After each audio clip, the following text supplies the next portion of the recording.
You are watching Wolfe Street. I am your host, Smith. Remember, every story hides a secret, and every shadow hides a clue. Which part of the world are you watching from? Subscribe, hit the like button, and join the mystery. Let's drive the story. Chapter 1. The carol that didn't belong Christmas had overstayed its welcome in our brownstone, the way certain relatives overstay theirs, with stubborn cheer, extra baggage, and the assumption that everyone enjoys pine needles. In places pine needles were never meant to go. It was after midnight. Fritz had finally stopped polishing the silver, as if it were a sacred duty, and gone to bed with the satisfied air of a man who believed he had upheld civilization against crumbs. The tree in the front room still held its lights, and the smell of pine and roasted spices lingered in the hall, like the ghost of a party that refused to die quietly. Up in the office, Nero Wolfe was reading. That should tell you how late it was. Because Wolfe's schedule is a tyrant, and the only thing that ever bends it is a direct insult to his comfort. He had permitted the holiday decorations because Fritz's feelings, when it comes to tradition, are as large as Wolfe's appetite, and Wolfe has always been willing to buy peace in the kitchen at the cost of tinsel in the reception room. I was in my chair, feet on the desk, working on a cigarette, and the belief that nothing in New York ought to happen after midnight unless it was being paid overtime. Wolfe turned pages with the deliberate calm of a man who thinks time exists to be arranged. From the street came a carol. It started soft, proper, harmless, the kind of tune that makes you picture rosy cheeks and warm windows and a city that isn't trying to steal your wallet. A single voice, male, steady. It floated up the front of the house and slipped through the double panes like a polite visitor who had been invited by tradition. I was about to ignore it. Wolfe was about to ignore it. He ignores most things.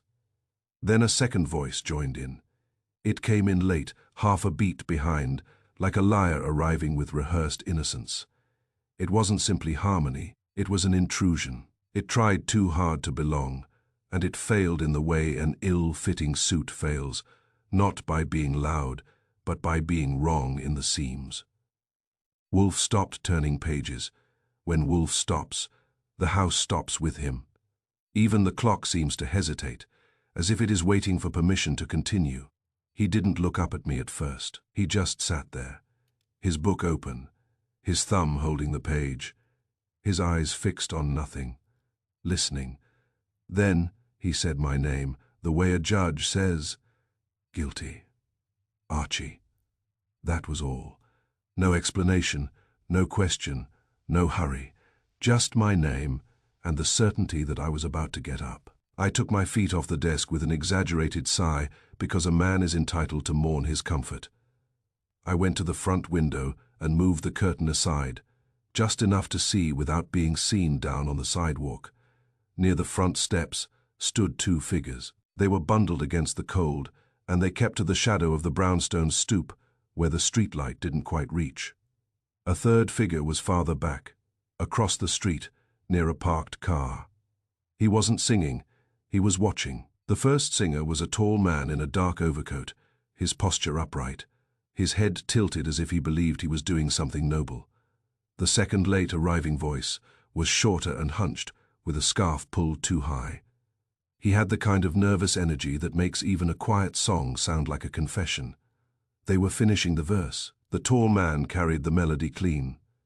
The late voice tried to match it and missed in small ways, teeny stumbles, little corrections, the kind of hesitations you hear when someone is reading a line. He doesn't understand. Wolfe's voice came from behind me, calm and heavy. "Listen for the fault." "I'm listening," I murmured. The duet ended, and it ended on a wrong syllable. One word, spoken softly, almost swallowed, didn't match any hymn book Fritz owned, and Fritz owns hymn books the way Wolfe owns orchids, as a point of pride. It wasn't a curse, it wasn't obscene, it was simply wrong. The tall singer said, "Clear as daylight, and peace on earth," the late voice added, half a beat behind, "and peace on Elm." Elm? I felt my eyebrows lift. Wolfe's voice was right behind me now. He had moved without my hearing him, which always makes me itch, because it means he wanted to hear better than I did. "Elm," Wolfe murmured. I turned my head slightly. That's not in the song. No, Wolfe said. It is not. Down on the sidewalk, the tall singer lowered his head as if in reverence. The late voice didn't. He glanced up at our dark window quickly, then looked away. Then the tall man did something that made my pulse tick up. He stepped closer to the stoop and placed something on the bottom. Step small, rectangular, pale against the stone. A note, an envelope. Something meant to be found. They turned and walked away without another word. The watcher across the street followed at a distance. Not too close, not too far. The parked car's engine started with a quiet cough, like a man trying not to wake the house. I let the curtain fall back into place and turned. Wolfe had returned to his chair, but his book was closed now, as if literature had lost its relevance in the face of a wrong word. His eyes were fixed on me, and I could tell he had already decided that whatever was on the step was my job. "Well?" I asked. Wolfe's expression was one of controlled annoyance, which is his default setting when the world interrupts him. Elm is not a word that belongs in that carol, therefore it belongs elsewhere. Elsewhere like where? I asked. Wolfe's eyes narrowed. In a message, I sighed. You want me to go down and fetch it? Wolfe did not nod. He didn't need to. His silence was a command. I grabbed my coat from the rack and headed for the front door. Fritz was asleep. Thank heaven, because Fritz gets upset when strangers use holiday music as a delivery service. It offends his sense of hospitality. Outside, the city had that late night hush that makes New York seem almost respectable, the cold bit. The streetlight painted the steps in pale yellow. On the bottom step sat a plain white envelope, no seal, no name, no stamp, just an envelope, waiting like a polite threat. I picked it up and felt its weight. Light paper inside. I looked up and down the street. The singers were gone. The watcher, car was gone. The only movement was a distant cab and the faint drift of someone's laughter from a block away. I went back inside, closed the door carefully, and brought the envelope to Wolfe as if presenting evidence in court. Wolfe regarded it. Open it. I don't even get to steam it over a kettle, I said. Wolfe's eyes narrowed. Archie. I tore it open and slid out the contents. A single sheet of paper, folded once. I unfolded it. There was no letterhead, no signature, just one line typed in clean, old-fashioned font. Elm 1:15 a.m. Bring the book. Come alone. I read it twice, because the words didn't get friendlier on second pass. Wolfe's eyes stayed steady. There is a book. That's what it says. I agreed. What book? Wolfe's gaze shifted toward the shelves behind him, rows of volumes that existed mostly for decoration and occasional reference, because Wolfe reads for pleasure, but also for ammunition. He spoke slowly. Not mine. Not here. I frowned. So somebody wants us to bring a book we don't have. To Elm, at 1:15. Wolfe's mouth tightened. Precisely. And we're supposed to come alone, I said, which is always a comforting detail. Wolfe's eyes narrowed. The instruction to come alone is always given by someone who intends to violate it. That was Wolfe. He could make pessimism sound like logic. I glanced at the clock. It was 12:48. You want me to go? I asked. Wolfe's gaze held mine. Number I blinked. No. Wolfe's voice was calm. You will go, but not as instructed. I waited, Wolfe continued. The second voice entered late and spoke the wrong word deliberately. That indicates a code, not an error. The word elm is a location, not a lyric. The note was left openly on my step, which indicates urgency and a desire to be seen by this house specifically. I said, they wanted you. Yes, Wolfe replied, but they summoned you. That is flattering to your ego. It's also dangerous to my body, I said. Wolfe ignored that. The message says, bring the book. If we do not know which book, we must deduce it. How? I asked. By singing carols. Wolfe's eyes narrowed, by considering who would use such a method. I stared at the note. Christmas. A carol. A wrong word. A book. Elm at 1:15. Wolfe leaned back slightly. A book suggests records, accounts. A ledger, or it suggests an object disguised as a book. I felt a small chill that had nothing to do with the weather, like a hollowed-out book. Possibly, Wolfe said. I looked at the clock again. 12:51. We don't have time to be philosophical, I said. Wolfe's voice was calm, decisive. Then we will be practical. He pointed with one finger. Telephone Mr. Panzer. Tell him to come immediately. Saul, I said. At this hour? Yes, Wolfe replied. This is precisely the hour when competent men are useful. I went to the phone and called Saul Panzer. He answered with the same calm voice he uses at noon. Panzer Saul, it's Archie, I said. Wolfe wants you here now. We got carolers with bad lyrics. There was a pause. Explain. I said. 1:15. Bring the book, come alone. Saul's voice cooled a degree. I'll be there in 10 minutes. I hung up and turned back to Wolfe. Wolfe sat very still, his eyes fixed, not on me but on the note, as if the paper were a specimen under glass. Archie, he said softly, a man does not bring a carol to a doorstep at midnight for amusement. No kidding, I said. Wolfe's gaze sharpened. He brings it because he believes sound can conceal intent. He paused. But sound also reveals it, Wolfe added. A wrong syllable betrays a wrong purpose. I looked at the note again. Elm Book 1:15 alone. Outside, the city kept humming, and the holiday lights kept blinking, as if nothing had happened. Inside, Wolfe had stopped turning pages, and when Wolfe stops, trouble starts. Chapter 2.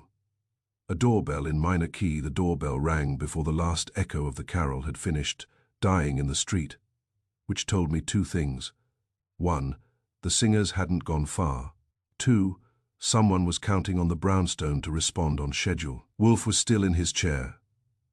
The note on his blotter, his eyes narrowed the way they narrow when the world has committed an offense against his routine. Fritz was asleep upstairs, or had been, until the bell's wire yanked him out of bed like a hook. Fritz came down fast for Fritz, which is to say with urgency, but without losing his dignity. He passed through the office doorway, his face composed, and said, "Mr. Wolfe?" The bell. "Yes," Wolfe said, as if the bell had asked his permission. "Attend to it." Fritz went to the front hall, and I followed because I have always believed that if trouble rings your bell, it's best to stand close enough to count its fingers. Fritz opened the door. A man stood on the stoop with his hat in hand and his scarf tied neatly, as if he had been taught that even the cold deserves courtesy. He looked like the kind of man who would apologize to a mailbox if he bumped it. His cheeks were red from the weather, his eyes bright with that earnestness that makes you suspicious.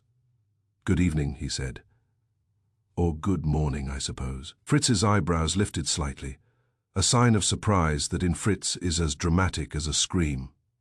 "Yes. My name is Caleb Hart," the man said quickly. "I'm, director of the neighborhood carol group. We sing for shut-ins and for the church fund and for—" He stopped and swallowed, as if his rehearsed wholesomeness had bumped into something less friendly. "I was told to come here," he finished. Fritz's expression tightened. Told by whom? Hart hesitated. His eyes flicked past Fritz into the dim hallway, and for a second I saw it. Not curiosity, but the hope that someone competent lived here. Fritz said, stiffly. "Who told you?" Hart cleared his throat. "A voice.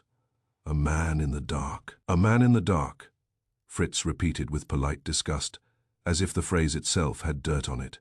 "And you obeyed." Hart's mouth tightened. He knew things. Fritz did not like that. No one knows things in this house unless Mr. Wolfe permits it. I stepped into view behind Fritz. "He permits very little," I said. "Come in before your teeth sing a hymn." Hart removed his hat, held it in both hands like a shield, and stood there in the hall, too polite to look around but too nervous. "Not to," Fritz said. "You will wait." Hart nodded at once. "Yes, sir."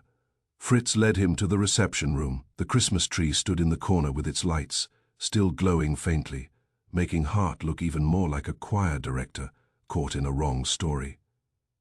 He sat on the edge of a chair, as if afraid the upholstery might be subpoenaed. I went to the office and found Wolfe as I had left him, large, still, irritated. "The bell," Wolfe said, without looking up. "A choir boy with a nervous system," I told him. "Name's Caleb Hart. Says someone warned him to come." Wolfe's eyes narrowed. "Bring him." I returned to the reception room. Hart looked up quickly, eyes wide. "Mr. Wolfe will see you," I said. Hart rose at once, hat still clutched. Fritz escorted him to the office with the solemnity of a man bringing in a witness. Wolfe did not rise. He did not offer a hand. Wolfe rarely offers a hand. He believes hands are for eating and for orchids, not for strangers. Hart stopped just inside the office, uncertain where to place his body in a room dominated by Wolfe's bulk and Wolfe's certainty. I pointed him toward the red leather chair across from Wolfe's desk. "Sit," I said. He sat. Wolfe regarded him steadily.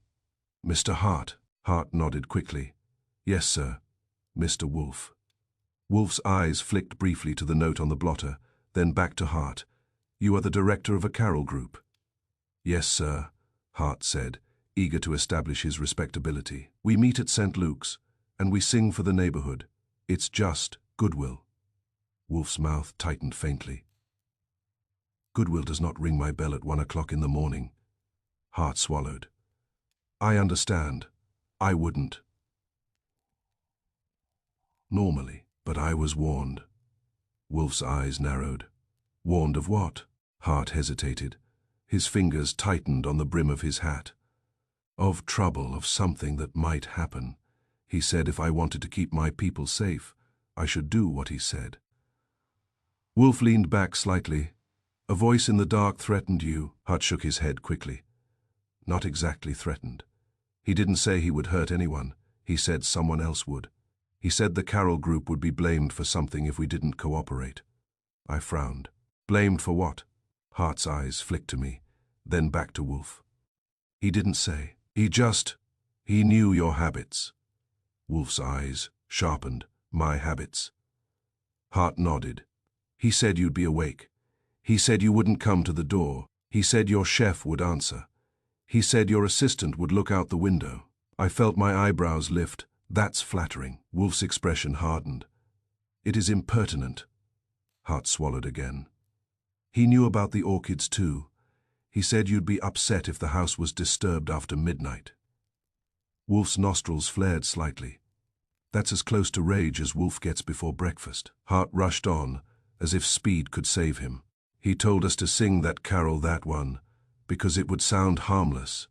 He said one word would be changed." Wolfe's eyes narrowed. "Changed by whom?" Hart's mouth tightened. "By me." I leaned forward. "So you were the late voice." Hart flinched. "Yes, I came in late on purpose, he told me to. He said it would make it sound natural." "Natural," I said, like a lie practiced in a mirror. Hart's cheeks reddened, not from cold now, but from shame.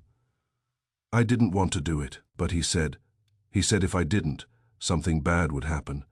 And when you're responsible for people—" Wolfe cut him off, voice calm but sharp. "You are responsible for your own integrity first." Hart's eyes lowered. "Yes, sir." Wolfe sat very still a moment, then asked, quiet as a blade, "Who taught you to change the words?" Hart looked up, startled. "What?" Wolfe repeated. "Who taught you to change the words?" Hart blinked rapidly. "No one taught me. He told me to. He told me the word to use. Elm." Wolfe's eyes narrowed further. "You did not ask why." Hart swallowed. "I did. I asked what it meant. He said I didn't need to know. He said it wasn't for me. He said it was for someone inside the house." Wolfe nodded slightly, as if confirming a hypothesis. "For me," Hart nodded, miserable. "Yes," I said. "Describe this voice." Hart's brow furrowed. It was calm, not young, not old. It had the sound of someone used to giving directions. Wolfe's eyes flicked to the window for an instant, then back. "From where did it speak?" Hart hesitated. "From the dark, across the street." near a car. A car, I said, black. Hart blinked. I think so. It was dark. Wolfe's voice remained steady. And you obeyed him by altering the carol, and then you were told to ring the bell. Hart nodded quickly. Yes, right after, he said. Now before the echo dies. Those were his words. That made my scalp prickle. Before the echo dies. Wolfe's eyes narrowed, because he wished to capitalize on the disturbance. He wished to ensure you were linked to it. Hart's mouth tightened. Linked to what? Wolfe did not answer immediately. Instead he asked, Did you deliver anything to my doorstep? Hart shook his head quickly. No, sir, that wasn't us. We sang and left. I said. Someone placed an envelope on the step. Hart looked alarmed. An envelope? Wolfe's gaze held him. You did not see it. Hart shook his head. Number we left. He told us to leave. He said not to linger. Wolfe nodded once. And then you were warned to come here. Hart swallowed. Yes, he said. If I didn't come, the police would come to me. Wolfe's eyes narrowed. So you came to preempt the police. Sensible. Hart's face tightened with fear. Mr. Wolfe, what is this? What did we get pulled into? Wolfe leaned back, steepled his fingers. His voice stayed calm, but the calm had weight now, the weight of a man arranging pieces. You were used, Wolfe said, as camouflage, as a delivery system, as a convenient, wholesome mask. Hart's eyes widened. Used for what? Wolfe's gaze was steady. To carry a message to my house without arousing suspicion. Your carol was not charity. It was a signal. Hart's throat bobbed. A signal to who? Wolfe's eyes narrowed slightly. To me, I said, and maybe to someone else watching. Hart looked like he might faint. I didn't want any of this. Wolfe's voice was quiet. Number you wanted, goodwill. Unfortunately, goodwill is easy to borrow and hard to reclaim. Hart's hands clenched on his hat. What do I do now? Wolfe regarded him. You will tell me everything. Hart nodded rapidly. I will. Anything, Wolfe said. Begging with the voice. Did you ever see him clearly? Hart hesitated. Not clearly, he stayed in shadow, but he swallowed. He had a way of standing like he was comfortable in the dark, like he belonged there. Wolfe's eyes narrowed, and his instructions exactly. Hart closed his eyes briefly, trying to recall. He said, Sing the carol. One voice begins. Yours enters late. On the last line, you say Elm, do it clean, then leave, then ring the bell. Tell them you were warned. Don't mention me. If you do, you will regret it. I said, Any accent? Hart frowned. Number just plain controlled. Wolfe sat still. He knew the house. He knew my habits. He knew you would comply, Hart whispered. Yes. Wolfe's gaze sharpened. Then he has observed, he has planned, and he believes he can manipulate people through fear. Hart's voice cracked. He can. Wolfe's eyes went cold. Not indefinitely. I glanced at Wolfe. What now? Wolfe did not look at me. Now, Archie, you will do what you always do. Which is? I asked. Wolfe's eyes narrowed. You will go out into the city and find the man who thinks he can hide inside a hymn. Hart swallowed. Mr. Wolfe, will I be in trouble? Wolfe regarded him a moment, then said, That depends on whether you continue to be useful. Hart nodded quickly. I'll be useful. Wolfe's voice stayed calm. Good. Then you will return home. You will not speak of this to anyone. Not your choir, not your church, not your friends. If the voice contacts you again, you will inform Mr. Goodwin at once. Hart's eyes widened. He might. Wolfe's gaze was steady. Let him. We will listen. Hart stood, shaky but obedient. Fritz appeared in the doorway to escort him out, his face set in that severe politeness he reserves for men who track trouble into his home. As Hart left, Wolfe turned his eyes back to the note on his desk. Elm, bring the book, come alone. Wolfe said softly, a message tucked into melody. I nodded, and the guy who tucked it knew the brownstone's habits. Wolfe's eyes narrowed. Yes, I picked up my coat. So where do we start? Elm is a street. Elm is a tree. Elm is 100 things. Wolfe's voice was quiet, decisive. We begin where the word does not belong. We find the place in New York where elm is used as a signal. And the book? I asked. Wolfe's mouth tightened. We will deduce the book. I paused at the door. Wolfe, he looked at me. This is Christmas, I said. People usually just steal packages. Wolfe's eyes narrowed. Then we are fortunate. They have stolen something more interesting. Outside, the city had gone quiet again. But the quiet now felt staged. The carol had ended. The bell had rung. And somewhere in the dark, a man who knew our habits was waiting for 1:15 to arrive, like a conductor waiting to cue the next wrong note. Chapter 3. The body under the wreath. We hadn't finished that sentence.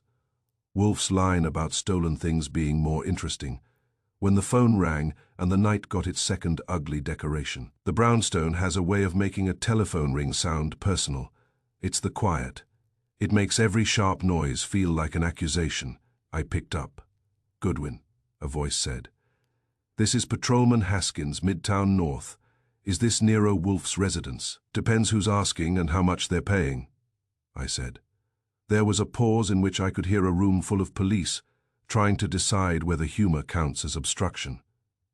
We have a man down, Haskins said, in a townhouse on West 37th, Mr. Martin Quaid. We were told you might be connected. I felt my eyebrows climb. Connected how?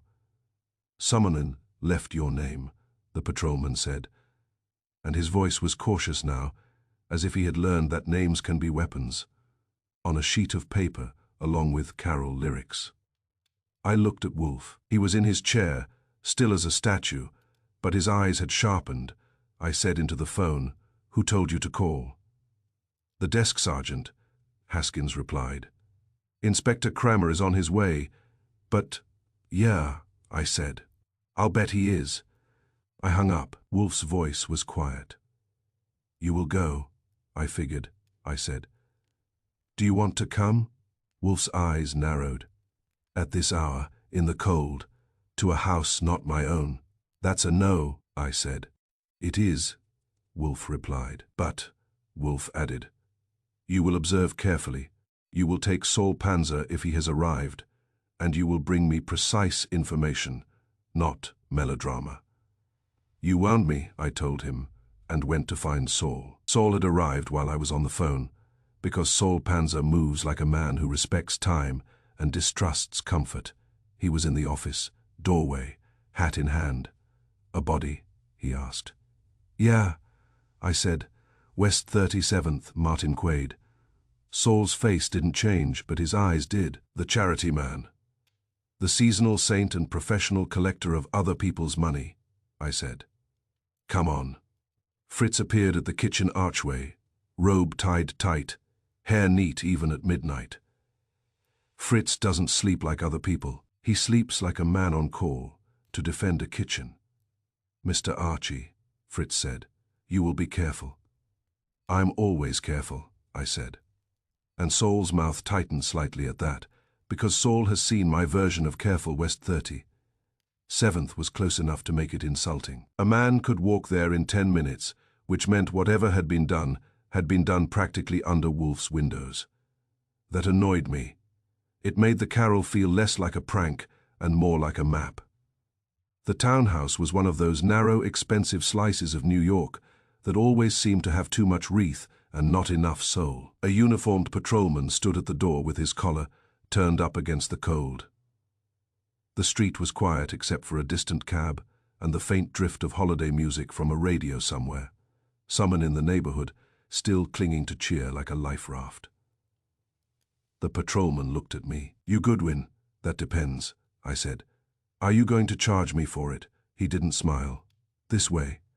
Inside, the air was warm, too warm heated to the kind of comfort money buys when it doesn't know what else to do. And beneath the warmth, was a smell that didn't belong. Hot wire and expensive cologne. A sharp blend of burned insulation and a man trying to smell like innocence. We followed the patrolman through a front hall, decorated with garland and glittering ornaments. It looked like a department store had attacked a home and won. The living room was where the cheer had died. A Christmas tree lay toppled on its side, needles scattered like green shrapnel across a Persian rug. The lights were still on, blinking weakly, and the cords were tangled in the branches like vines. Beside the fallen tree lay a man. Martin Quaid had the kind of face you see in charity circulars, clean jaw, earnest eyes, smile practiced to the point of fatigue. In death, the smile was gone, and what remained was the hard truth. A body is just a body when it stops collecting donations. He was on his back, one arm twisted under him, the other flung out as if he had tried to push something away. The tree lights were wrapped around his torso in a mess of plastic wire and cheap bulbs, like a miracle that had gone wrong in the bargain aisle. His eyes were open. That always bothered me. Eyes open make it look like the dead man is waiting for you to explain. Saul stood still in the doorway, scanning. He always scans first, the room, the exits, the windows, the people. Then he steps in. I stepped in too because I'm less disciplined and more curious. A detective in plain clothes was crouched near the body, writing notes. He looked up, saw me, and his expression turned sour in advance. "Goodwin," he said, "why am I not surprised?" "Because surprise is a luxury," I told him. "Where's Kramer?" "On his way," the detective said. 5 minutes. I nodded and looked around. The room was rich in the way money likes to show off. Heavy curtains, glossy furniture, framed prints that looked expensive but impersonal. The wreath on the mantel was enormous. A fat green circle hung like a medal. The window on the far side of the room was cracked open, not wide, just a few inches, enough to let in a knife of cold air, enough to let out a scent or a sound. I walked over and put my hand near it. The cold coming in had that sharp bite that carries city smells. Wet stone, exhaust, and the faint trace of something else. Like a human voice recently there. "Behind me," Saul said quietly. "Someone wanted air, or an exit," I murmured. I looked at the sill. There was a faint mark, smudged, like a gloved hand had pressed there. I didn't touch it, I just looked. On the mantel above the fireplace sat a single sheet of paper, propped neatly against a candle holder. It looked too clean for a room that had just hosted death. I nodded at it. "That's new," the detective said. "That's what I told the patrolman." "Don't touch it," I said. I wasn't going to. I'm just admiring the typography. The paper had printed lyrics, black ink, crisp font, the kind you get from a modern printer that never sweats. It wasn't handwritten, it wasn't old, it was prepared. And the last line, bolded slightly, as if to insist on itself, ended with the same wrong word we had heard outside Wolfe's house. Elmi felt my scalp prickle again. "A wrong syllable," repeated, "is not a mistake. It's a marker." Saul's voice was low. "They want you to see it." "Yeah," I said. "And they wanted the police to see it too." The detective stood and came closer, eyes narrowed. "You know something about this. I know Christmas is getting ambitious," I said. He didn't laugh. "Quaid's dead. Looks like electrocution." I looked at the cords wrapped around Quaid. They were cheap tree lights, but cheap doesn't mean harmless if you know what you're doing. The extension cord ran to an outlet behind a side table. The plug looked ordinary, but the smell in the room, hot wire, suggested something had been modified.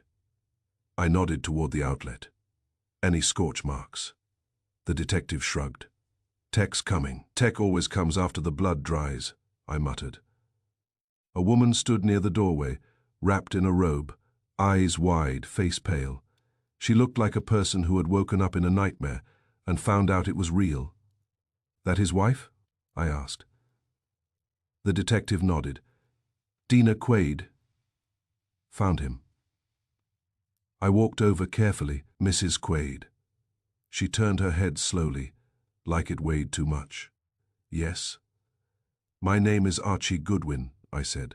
I work for Nero Wolfe. Her mouth opened, then shut. She looked at the body and flinched.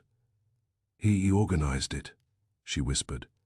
The charity carol, the neighborhood thing. He loved these events. Loved, I said softly. Past tense is rough. She swallowed hard. He was working late. He said he had an important meeting. Someone was bringing him. Paperwork, donations, a list. A book, I asked. Her eyes flicked to me, startled. He said, the book. I thought it was just an accounting book, something for the charity. Saul's eyes met mine for a fraction of a second, and in that glance we both felt the shape of it. Elm, the book, the charity man dead under a tree, I said. What charity? Her voice came out thin. The Quaid Winter Fund, triggering donations for heating food. It's a fine cause, I said, and a fine place to hide fine money. She flinched as if I'd slapped her. He wasn't. I didn't say he was. I said it's convenient. The detective snapped Goodwin. I held up a hand. Relax, I'm just asking. Mrs. Quaid, did your husband mention a name? Someone he expected? Number, he just said someone would come. He said it was urgent. He said they'd agreed on a place. Elm, she stopped, eyes widening as if the word had just become dangerous in her mouth. I leaned in slightly. Elm what? Her throat bobbed. Elm the park. There's a little pocket park 2 blocks over. People call it Elm Square because of the old tree. I felt my eyebrows lift. Elm Square, that's a real place. Saul's voice was quiet and close. The detective frowned. You know this, I said. I know this word keeps showing up where it shouldn't. Just then, heavy footsteps came in the hall, thunder in shoes. Inspector Kramer entered like he owned the air. He took one look at the toppled tree, the body, the blinking lights, and the printed lyrics, and his face turned the shade of a man who had just been handed a personal insult. Goodwin, he growled. Inspector, I said. Merry Christmas, he glared. Don't. He stepped toward the mantel, stopped short, and barked at the detective. Any idea who put that paper there? The detective shook his head. No one touched it since patrol arrived. Kramer's eyes narrowed. Get it bagged, now. He turned to me. Why are you here? I said. Because a patrolman called Wolfe's house and said there were carol lyrics with our name involved. Kramer's jaw clenched. Your house got caroled too. Yeah, I said, with a wrong word. Kramer's eyes flicked to the lyric sheet. Elm, I confirmed. Kramer swore softly. This is a stunt. It's a pattern, I said. Kramer glared at me. You and Wolfe always want patterns. Because patterns solve murders, I said. Kramer's face hardened. He looked at the window, cracked open, at the cords, at Quaid's body, and then back at the lyric sheet. Who's this Quaid? He asked. Charity organizer, the detective said. Lots of money, lots of donors, lots of enemies, if you count the kind who don't like giving, Kramer grunted. And now he's dead under his own tree, I said. His wife says he expected someone bringing the book, and the meeting place was Elm Square. Kramer's eyes sharpened. Elm Square, 2 blocks, Saul said quietly. Summoner wants you to go there. Kramer snapped. I decide where people go. Wolfe wasn't here to correct him, so I did it for free. Sure, Inspector, you decide. But the killer is deciding too, and he's getting there early. Kramer's jaw worked. I'll send a car, I said. Send 3, Kramer glared. Don't tell me. He stopped, because he'd seen my face. I wasn't joking now. The wrong word had become a beacon. Elm wasn't just a clue, it was a rendezvous point. Kramer barked orders to his men. The patrolman hustled out. The detective went to the phone. The room filled with that busy police energy that always comes after. The important part is over. I stepped closer to the lyric sheet on the mantel, still untouched, still clean, and read the altered last line again, Elm, a word that didn't belong in a hymn book, Fritz owned. And now, It didn't belong beside a dead charity man wrapped in lights either. I looked at Saul. "We need to tell Wolfe." Saul nodded. "Now." We left the townhouse as the police began to swarm it like ants around sugar. Outside, the cold hit hard, and the city's holiday glow felt suddenly cheap. We headed back to the brownstone, with one thought buzzing in my head like a bad bulb. Someone was turning Christmas into a code, and he was leaving bodies under the decorations. Chapter 4, the list of good deeds and bad debts back home. Wolfe built the case, the way he builds everything, slowly, without mercy, and with all the fat cut off. That sounds like a compliment until you're the fat. It was close to 2 in the morning when Saul and I returned, carrying cold air on our coats and the smell of hot wire in our noses. Fritz had stayed up. Of course he had, because Fritz cannot sleep while his kitchen is under threat, and a murder investigation counts as a threat to the kitchen even if no one has spilled soup yet. Wolfe was in the office, planted behind his desk like a magistrate who has decided the world needs discipline. The note that had been left on our step sat on his blotter as if it belonged there. Fritz brought coffee. He served it the way a priest serves a sacrament, careful, hot, and with the faintest air of reproach, as if to say that caffeine is a consolation but not a solution. I drank it like it was evidence. Wolfe did not touch his cup. He looked at me. "Report." I gave him Quaid. The townhouse, the toppled tree, the light cords, the cracked window, the printed lyrics with the altered last word. I gave him Dina Quaid's statement about the book and Elm Square. I gave him the scent, expensive cologne, and burned wire, and the way the lyric sheet had been placed on the mantel like a calling card. Wolfe listened without interruption, which is his way of showing he is displeased, but interested. When I finished, he nodded once. "So, our wrong syllable has acquired a corpse." "Yeah," I said. "Christmas is getting ambitious." Wolfe's eyes narrowed. "Do not trivialize it." "I'm not," I said. "I'm coping." Wolfe ignored that, because it was true, and Wolfe dislikes acknowledging my humanity. He turned slightly toward Saul. "Mr. Panzer." Saul spoke in his calm, efficient way. "The lyric sheet in Quaid's townhouse was printed recently. Standard office paper, the scent you mentioned, cologne, is distinctive, expensive. It is worn by a man who expects to be noticed." Wolfe nodded. "Yes," I said, and the window cracked open. Same cold air that carried the carol to our house. Wolfe's eyes narrowed, meaning the carol was not merely a message, it was a method. "A method of what?" I asked. Wolfe leaned back, steepling his fingers, timing. That word in Wolfe's mouth sounded like a blade being honed. He looked at the note on the blotter. "Elm, 1:15 a.m. bring the book. Come alone." "Whoever wrote this," Wolfe said, "assumed that the recipient would go to Elm at 1:15. It is, therefore, a summons to get killed," I said. "Possibly," Wolfe replied, "or to be seen, or to be moved." I frowned. "Moved?" Wolfe's gaze sharpened. "Yes, a man who can direct movement, controls events. Consider Mr. Quaid. His wife says he expected someone to bring the book. He had agreed on Elm Square. That suggests that Quaid, too, was summoned." I said. "So both summonses, ours and his, point to Elm." Wolfe nodded.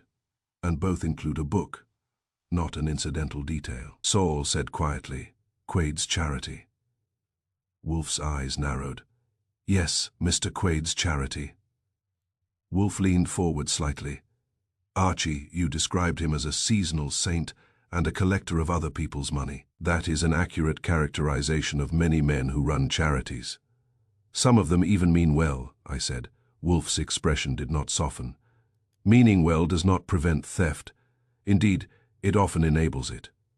He stood, slowly, deliberately, and went to the shelf where he kept his desk reference books. He pulled down a directory and opened it on his desk with the careful distaste of a man forced to handle something ordinary. "Mr. Quaid," Wolfe said, "did not merely organize caroling. He organized fundraising. He organized lists. He organized what you Americans call good deeds. And good deeds attract money, I said.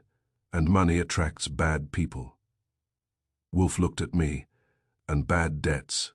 That was Wolfe's way of telling me the case had a financial skeleton. Fritz, Wolfe called. Fritz appeared at once, as if summoned by tone rather than sound.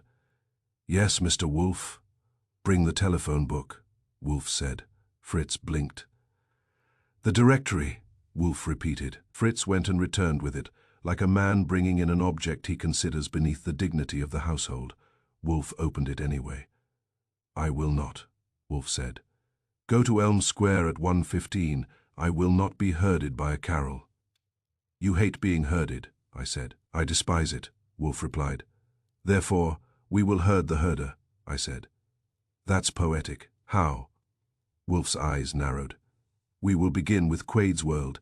His charity is not merely a charity, it is a funnel with a halo. Saul nodded once.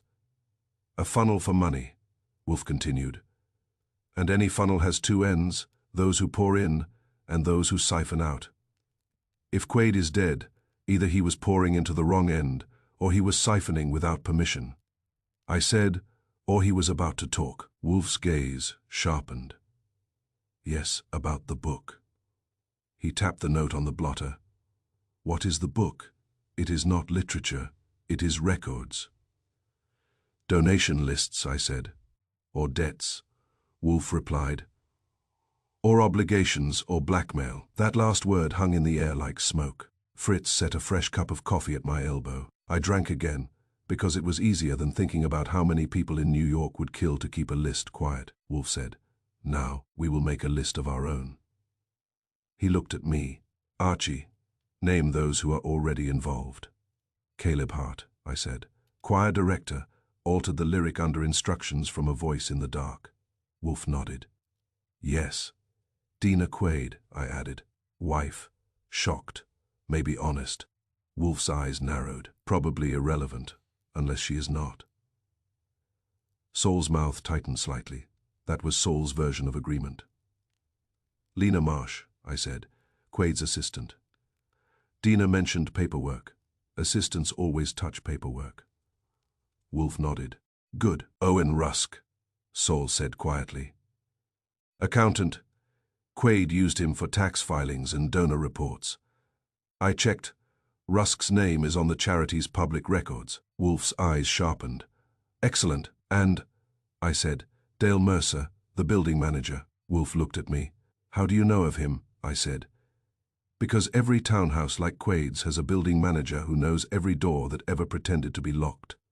Patrolman mentioned Mercer was on scene, key ring like a jailer. He let them in. Wolfe's gaze tightened. A man with keys is always worth listing. He sat back and looked at our list.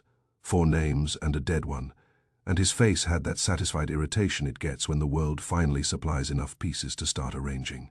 Now, Wolfe said, we will assign weights. I raised an eyebrow. Weights? Yes, Wolfe said. Opportunity, motive, access. He held up a thick finger. Caleb Hart, motive, minimal access, minimal opportunity. Only as a messenger, he is a tool. He didn't look like a killer, I said. Wolfe's gaze was steady. Killers often do not. He lifted a second finger. Lena Marsh, motive, possibly money, access, high opportunity, uncertain. Third finger. Owen Rusk, motive, money and concealment. Access, high, opportunity, plausible. Fourth finger. Dale Mercer, motive, money, resentment, leverage, access, extensive, opportunity, excellent. I said, that's a cheerful list. Wolfe's eyes narrowed. It is a realistic one, Saul spoke. Quade himself. Wolfe nodded. Yes, Quade had motive to generate money, to control lists, to create obligations. He also had motive to be killed. He knew too much, or he withheld too much. I said, Wolfe, why the carol? Wolfe's eyes narrowed. Because it is innocent. It isn't anymore, I said. Wolfe ignored that. Carolers are not searched. They are not questioned. They can stand near a brownstone at midnight and be dismissed as sentimental or drunk. They can also carry a message without appearing to carry anything. Saul nodded. And the wrong word is a signal. Wolfe's gaze sharpened. It is timing. It is coordination. A carol lasts a certain number of minutes. A wrong syllable at the end indicates the precise moment at which the messenger expects the recipient to act. I frowned. You think the singer's late entry was a timestamp? Yes, Wolfe said. A cue. A cue for who? I asked. Wolfe leaned back. For a watcher. For a handler. For a man waiting to see whether the message was received. I pictured the third figure I'd seen across the street, the watcher near the car. I felt a small chill. So Quaid, I said, was moved by the same method, music to cover a signal to get him to Elm Square. Wolfe nodded. Exactly. The carol wasn't music, it was timing, and someone used it to move Quaid exactly where they wanted him.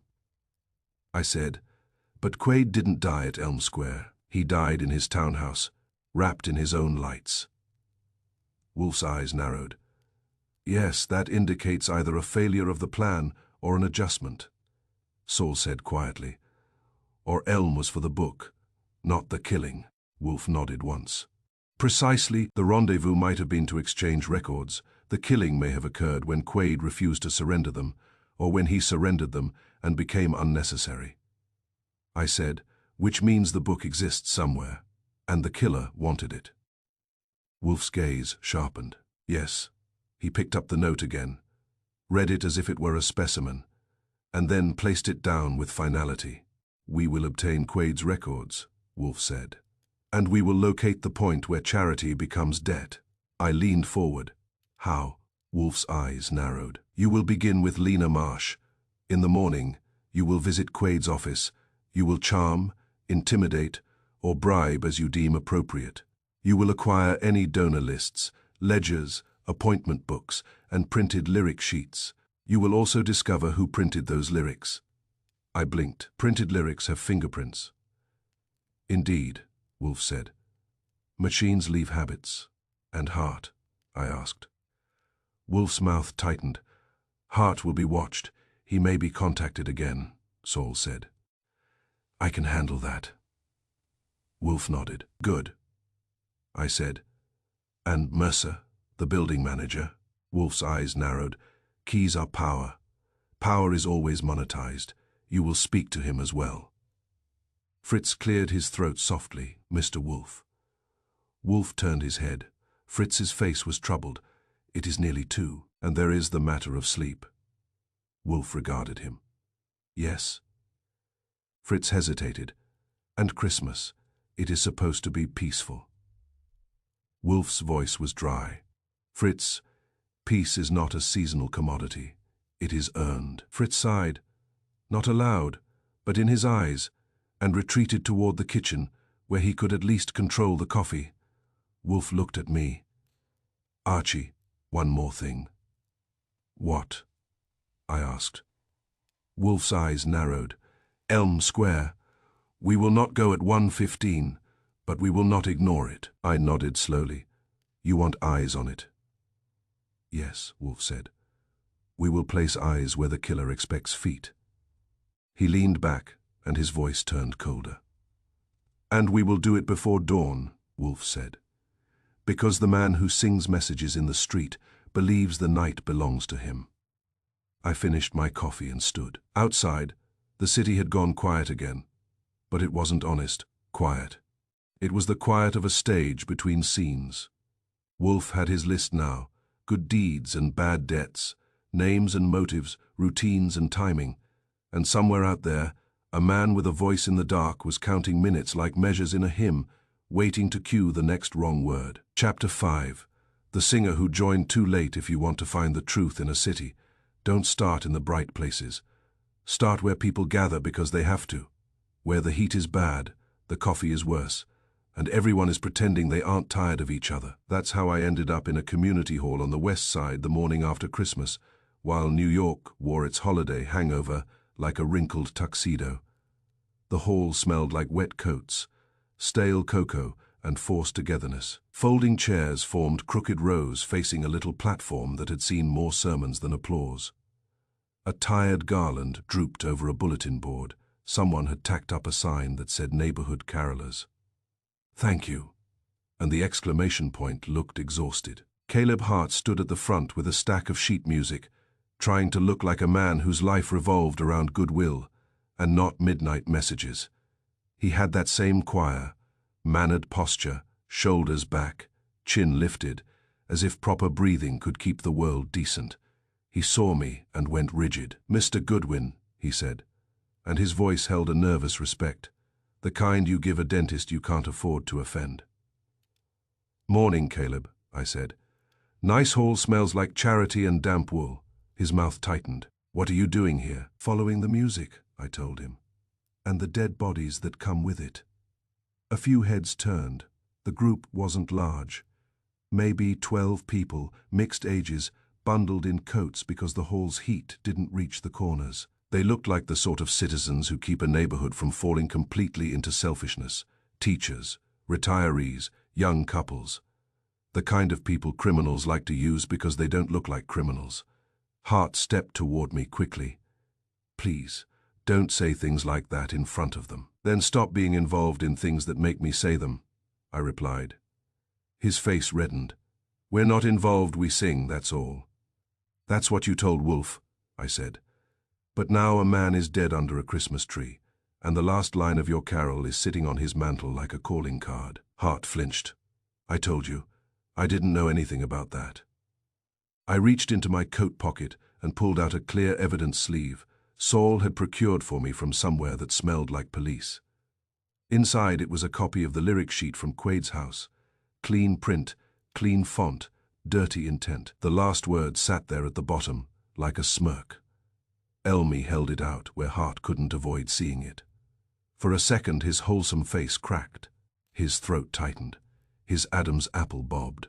The little mask of quiet dignity slipped, just enough to show fear underneath. "That," I said softly, "looks familiar." Hart's lips moved. Nothing came out.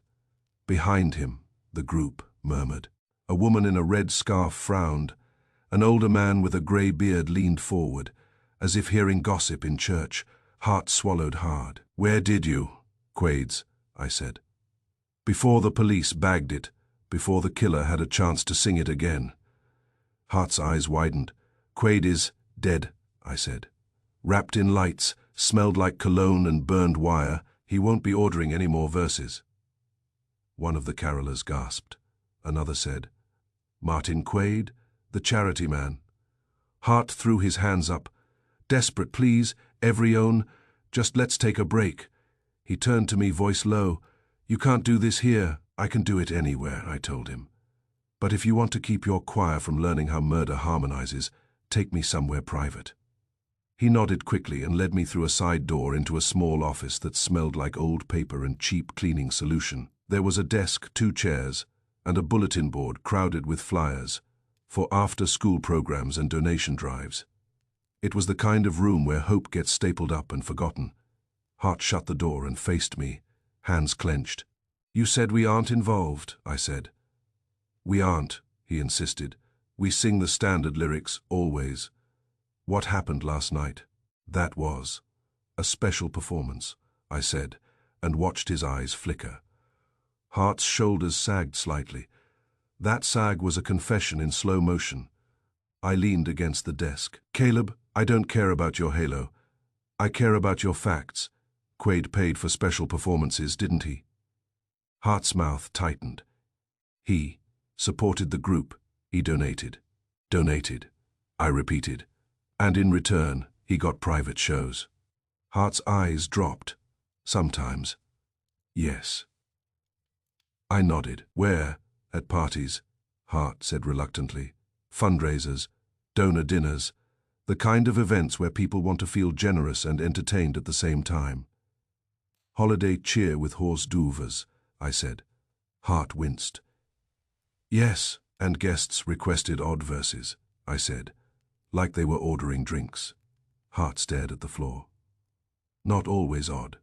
Sometimes they asked for older versions. Sometimes someone would ask us to insert a name, a place, a joke. It's harmless. It makes people laugh." Hart flinched again. That wasn't a joke. Who asked for it? I said. Hart shook his head quickly. I don't know, not by name. There was a man. What man? I asked. Hart hesitated. He wasn't one of the donors. He was around. He spoke quietly. He was the kind of man people didn't notice, even when they were looking at him. A ghost with a checkbook, I said. Hart swallowed. He told me Quaid wanted a special line. He said it was important. He gave me the sheet, printed like that. I tapped the evidence sleeve. So Quaid didn't write it, someone gave it to you. Hart nodded, miserable. Yes. I said, describe him. Hart rubbed his palms together, trying to warm them even though the room wasn't cold. Medium height, dark coat, gloves, his voice. Controlled. Like a man used to giving directions, I said, and watched Hart's eyes widen because he recognized my earlier description. Yes, Hart whispered. Yes, I said. Was he with Quaid? Hart hesitated. He was. Near him, like staff, like security, but he didn't look like security. He didn't stand big, he stood close. Close, I repeated. Hart nodded. Always close. My mind filed that away with the cracked window, the expensive cologne, and the idea of a voice too close to be random. Last night, I said, when you sang outside Wolfe's house, did you see anyone else nearby? Hart's eyes flicked to the door as if expecting the hallway to testify. There was a car across the street. Black car, I said. I think so, Hart whispered. And a man near it, watcher, I said. Hart nodded, but I didn't see the man who gave me the sheet. I didn't. I cut him off. Did you hear him? Hart's mouth tightened. I heard something. What? I asked. Hart swallowed. When we finished, before we walked away, I heard a voice, very soft, like it was right behind us. It said, "Good now." Now, I murmured, before the echo dies. Hart nodded, eyes wide. Yes. I stared at him. You didn't tell Wolfe that part. Hart's cheeks reddened. I didn't want to admit how close it was. I didn't want to sound foolish. You were foolish, I said. We'll deal with it later. Hart's hands trembled. He was too close. It was like he was hiding behind our song. That phrase hit me because it made perfect sense. If you want to hide a voice, you hide it under another voice. If you want to deliver a message without being seen, you make your message ride inside something people don't question. A singer who joined too late, I said softly. Hart looked up, startled. What? Nothing, I said. Who else heard it? Hart hesitated. Mira. Who's Mira? I asked. Hart opened the door and called into the hall. Mira Knox. Can you come here? A moment later, a young woman stepped into the office. She was in her 20s maybe, with dark hair pulled back and a coat that still held beads of melted snow. Her eyes were sharp enough to make me like her immediately, which is always a bad sign. Yes, she said, looking from Hart to me. Mira, Hart said, voice tight. This is Mr. Goodwin. He's asking about last night, about the singing. Her gaze flicked to me. I heard about Quaid. Then you know this isn't choir gossip, I said. Mira, did you hear another singer outside your group? Her eyes narrowed slightly. Yes. Hart's hands tightened. You didn't tell me. Mira cut him off blunt. I didn't want you to freeze up. You freeze up when something isn't in your binder. That was a line with a little affection in it. The kind you use on a man who means well but trips over reality, I said. Tell me what you heard. Mira's voice was steady. When we started the verse, it was normal. Then Caleb joined in late, on purpose. I knew that because he told us to keep going no matter what. But when he joined, I heard another voice too, not the ones in our group. A man's voice. Hart went pale. Another voice. Mira nodded. Very close. Too close to be someone across the street. It sounded like it was right behind us or beside us, like it was hiding in the line. I felt a small chill. Did it sing words? Mira shook her head. Not full words, it hummed. Like it knew the harmony. It came in on the wrong beat, the same way Caleb did, like it was matching his late entrance. Hart's hands shook visibly now. I thought that was wind. Mira looked at him with mild contempt. Wind doesn't know harmony. I said, could you place where it was? Mira thought. Near the steps, close to the railing. If I turned my head, I might have seen him. But Caleb said not to look around. Hart swallowed. I didn't want anyone to panic. Mira's eyes narrowed. We were panicking anyway. I leaned forward. Did you see anyone near the steps? Mira nodded slowly. A tall man placed something on the step after we finished. That was the envelope, I said. Mira's eyes widened. Then yes, he looked like he belonged there, like he had done it before, I said. And the voice, did it say anything after? Mira nodded. Yes, after we walked away. I heard it again. It said, good. He heard it. He, I repeated. Mira nodded. He, not they, not you, he. Wolfe. My scalp prickled again. A man who refers to Wolfe as he, in that tone, doesn't do it as a stranger. He does it as someone who has studied Wolfe, measured him, and decided he can be used. I looked at Hart. So Quaid paid you for private performances? Hart nodded, trembling. Yes, and someone else used those performances to plant code words in the lyrics, I said. Hart whispered.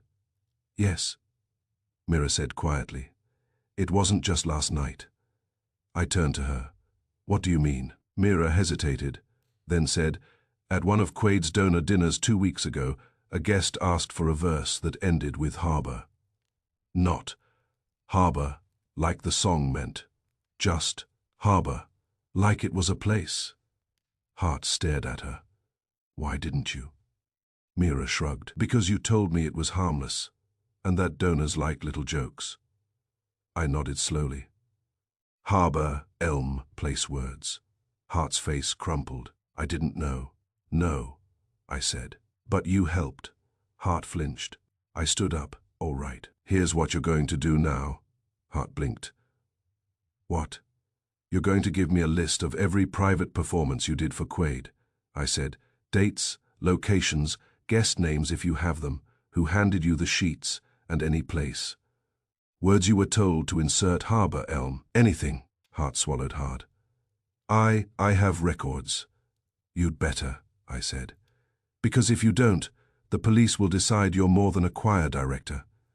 Mira's eyes narrowed. Are we in danger?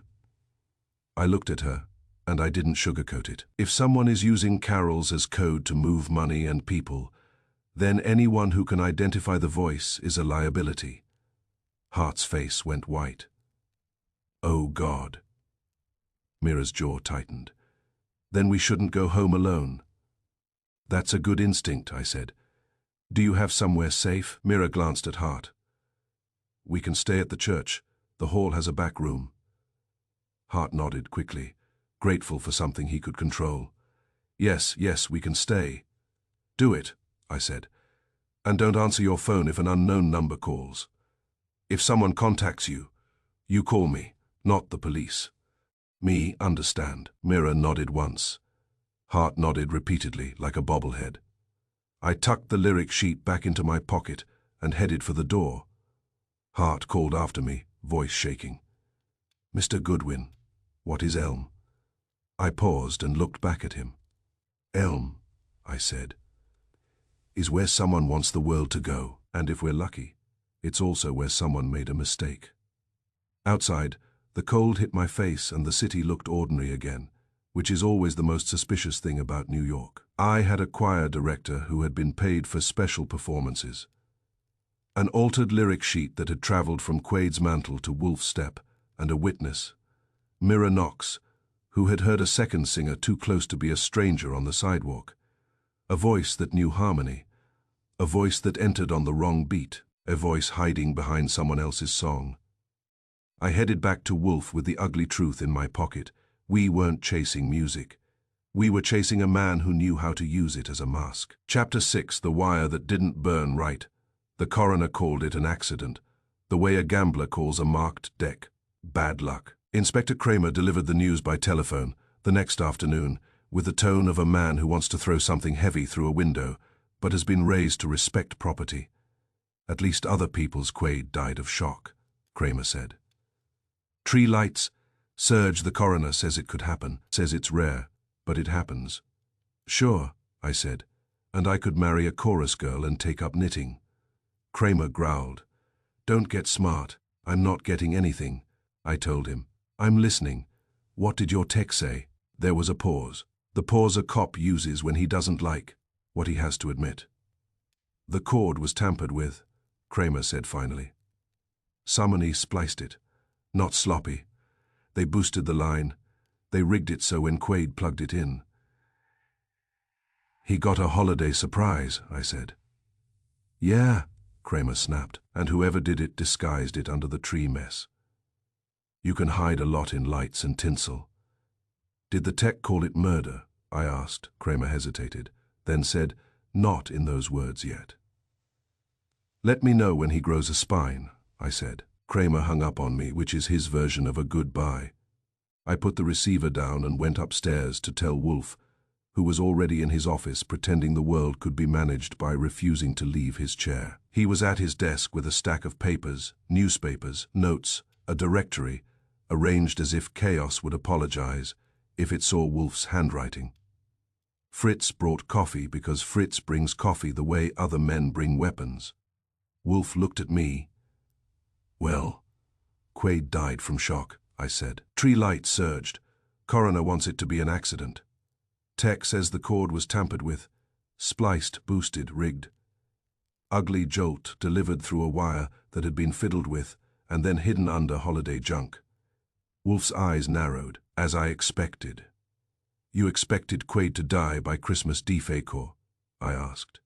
I expected him to be murdered, Wolfe corrected. The method is decorative.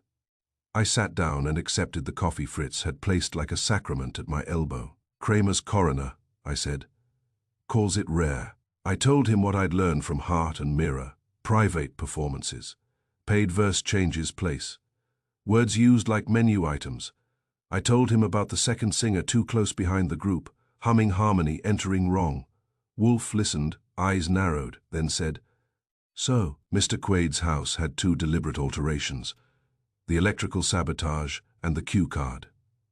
Cue card, I repeated. Wolfe's gaze sharpened. The altered lyric sheet on the mantel was placed conspicuously, not hidden, not folded, displayed. It was meant to be read.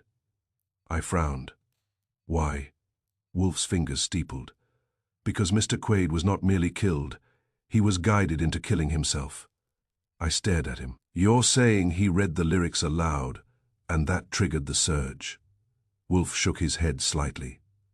Not in the crude sense. The surge was in the wire. But the lyric sheet was psychological. It was a prompt. A prompt for what? I asked. For compliance, Wolfe said. For ritual.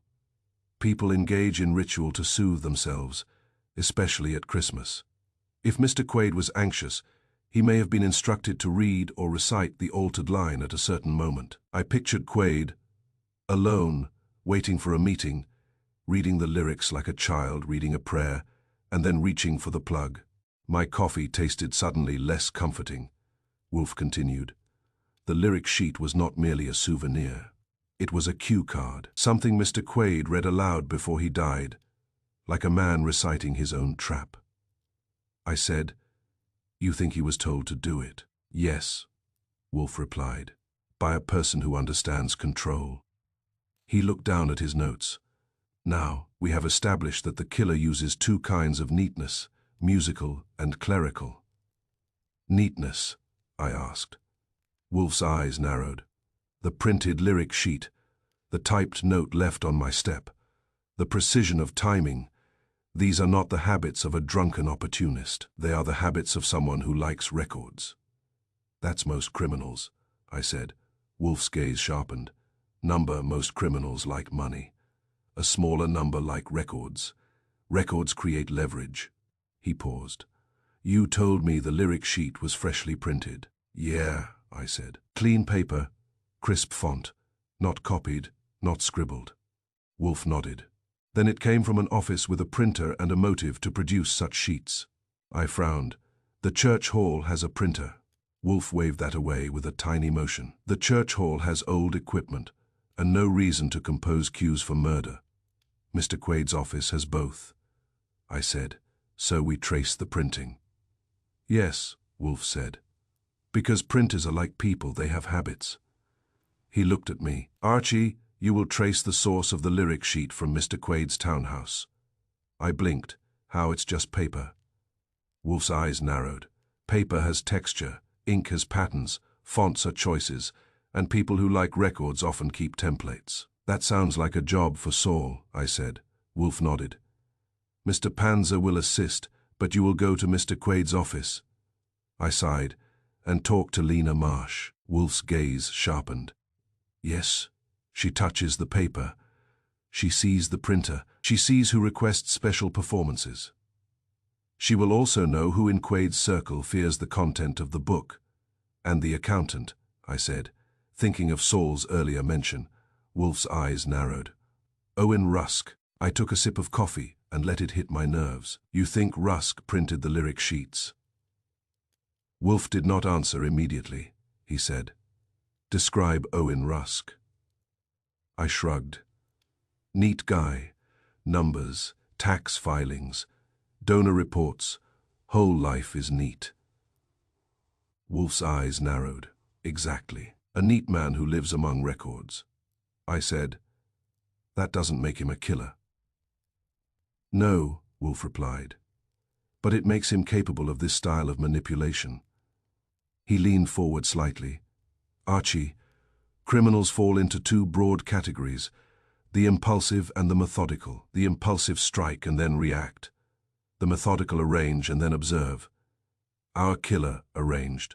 The carol, the cue, the letter, the wire. I said, and Quade. Wolfe nodded. And Quade. He picked up the note from his blotter again and tapped it lightly. Bring the book. What if Quade's book is the donor ledger? I asked. Wolfe's eyes narrowed. Then it contains names that matter. Names of donors who did not donate. Names of recipients who did not receive. Names of debts disguised as good deeds. I grimaced. Charity as blackmail.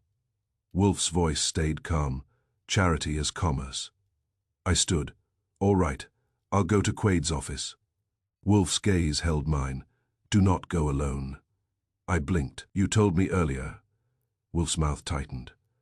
That instruction was from the enemy, not from me. He reached for the phone. I will telephone Inspector Kramer.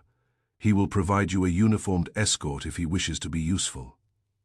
I stared. Kramer providing usefulness is rare. Wolfe's eyes narrowed.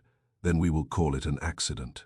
Fritz made a soft noise that might have been a chuckle, if Fritz ever chuckled. Wolfe dialed. When Kramer answered, Wolfe's voice was polite, which in Wolfe is always ominous. Inspector, Wolfe said, my assistant will visit Mr. Quade's office. Provide him protection. Kramer's voice came through the receiver, loud enough that I caught the edge of it. Protection? For what? For the killer, Wolfe said calmly. My assistant tends to irritate him. Kramer swore, then relented with a grudging noise. Fine, I'll send a man. Wolfe hung up and looked at me. Now, Archie, go and lift the corner of Mr. Rusk's neat life. I grabbed my coat. As I reached the door, Wolfe added, almost casually, Oh, and Archie. I turned. Wolfe's eyes were steady. When you find the printer, find what else it prints. I nodded slowly, because a killer who tampered with a wire and hid it in Holiday, Mess had already shown he liked neatness. And neatness, once you lift the corner, always hides something sharp. Chapter 7. The accountant's quiet choir, Owen Rusk's office, had the serenity of a bank vault and the warmth of one. It sat on a midtown floor where the carpet was thick enough to muffle guilt, and the reception desk was arranged like a checkpoint. A young woman with a headset and a smile that had been issued by management looked me over as if I were an audit. "Mr. Rusk is very busy," she said. "Tell him I'm a charitable contribution," I told her. "He'll make time." She didn't smile. She pressed a button and murmured into a microphone. After a moment she gestured toward a door with frosted glass. Rusk's name was etched on it in tidy letters, the kind that look like they've never made a mistake. Inside, the office was neat to the point of insult. No clutter, no loose papers, no stray pens. Everything had a home, and the home had rules. The furniture was modern, the lighting soft, the air faintly perfumed with something that tried too hard to be neutral. Rusk rose from behind his desk as I entered. He was in his 40s, maybe, with hair carefully parted and a suit that looked like it had never been sat in. His face was smooth, his expression polite, and his eyes were watchful in the way accountants are watchful, not for danger, but for discrepancies. "Mr. Goodwin," he said, as if my name belonged on a form. "To what do I owe?" "Martin Quaid," I said. "I'm sorry to hear about Martin." "Are you?" I asked. He gestured to a chair. "Please." I sat. A uniformed cop Kramer had lent me. Officer Donnelly stood near the door with the patient boredom of a man who would rather be directing traffic than babysitting a smart-mouthed private detective. Rusk's eyes flicked to the uniform, then back to me. "This seems unnecessary." "Unnecessary is my middle name," I said. "It keeps me employed." Rusk folded his hands neatly on his desk. "I've spoken to the police. I'm cooperating fully." "Sure," I said. "Accountants love cooperation. It gives them something to file." His mouth tightened. "If you're here about Quaid Winter Fund records, those are with the charity." "I'm not here for your excuse," I said. "I'm here for your printer." He blinked. "My printer, the lyric sheets," I said. "Clean print. Neat, office neat, the kind you produce when you like records." Rusk's expression cooled. "I have no idea what you're talking about." "That's the first hymn in the accountant's book," I said. "Deny the music." Rusk's eyes narrowed a fraction. "Mr. Goodwin, Martin Quaid was a client. I handled financial filings." "I didn't sing?" I asked. "No one's asking you to hit a high note, Owen. We're asking who wrote the wrong word." He stiffened at the use of his first name, and I filed that away. Neat men dislike familiarity. It suggests fingerprints. "I didn't write anything," he said sharply, "and I certainly didn't tamper with Christmas lights." "That part," I said, "is for the police to pin on someone. I'm interested in the paperwork." Rusk leaned back slightly, eyes hard. "Then go to the charity office." "I will," I said, "but first I'll enjoy your hospitality." His jaw clenched. "This is harassment." "It's investigation," I told him. "Harassment is what you call it when the questions are uncomfortable." I let my gaze travel across his desk slowly, as if admiring the arrangement. Neat men arrange the surface to distract from what's underneath. There was a leather blotter, a pen set, a small framed photo, Rusk with a woman and 2 kids, everyone smiling with the strained cheer of a holiday card. There was a desk calendar open to the current week, with tidy little squares and tidy little entries. Most of the entries were ordinary. Meeting, client call, rearview filings. All in the same small, controlled handwriting. But on last night's square, Christmas night, there was a tiny symbol drawn in ink at midnight. A music note, no words, no name. Just a note. I leaned forward. "That's a cute doodle you take up piano." Rusk's eyes flicked to the calendar, and I saw it. The quick reflexive tightening in his throat, like hearts when I showed him the lyric sheet. It wasn't fear of music. It was fear of what music meant in this case. "It's nothing," he said too quickly. "Just a reminder." "Reminder of what?" I asked.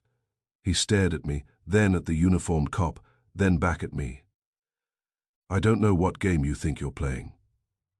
"I'm playing the one where people stop dying," I said. "Tell me why you had a midnight appointment marked with a music note." Rusk's smile returned, brittle. "I often work late." Sure, I said. And you often doodle musical notes to remind yourself to. What pay the choir? His eyes hardened. Number. I reached into my coat pocket and took out a copy of the altered lyric sheet, still in its evidence sleeve. I didn't shove it in his face. I placed it on the edge of his blotter like a bill that had come due. His gaze dropped to it, and his mask slipped just a fraction. Then it snapped back into place. That means nothing to me. Second him, I said. Deny the paper. Officer Donnelly shifted his weight slightly. Bored, but his eyes stayed on Rusk now. Bored cops still notice. When a man's hands sweat, Rusk's fingers tightened on the desk edge. Mr. Goodwin, if you don't leave, I will call my attorney. You'll call someone, I said. Everybody calls someone. Quaid called someone too, and now he's dead under a wreath. Rusk's jaw clenched. You can't accuse me. I'm not accusing, I said. I'm listening. I leaned back and let my voice go casual.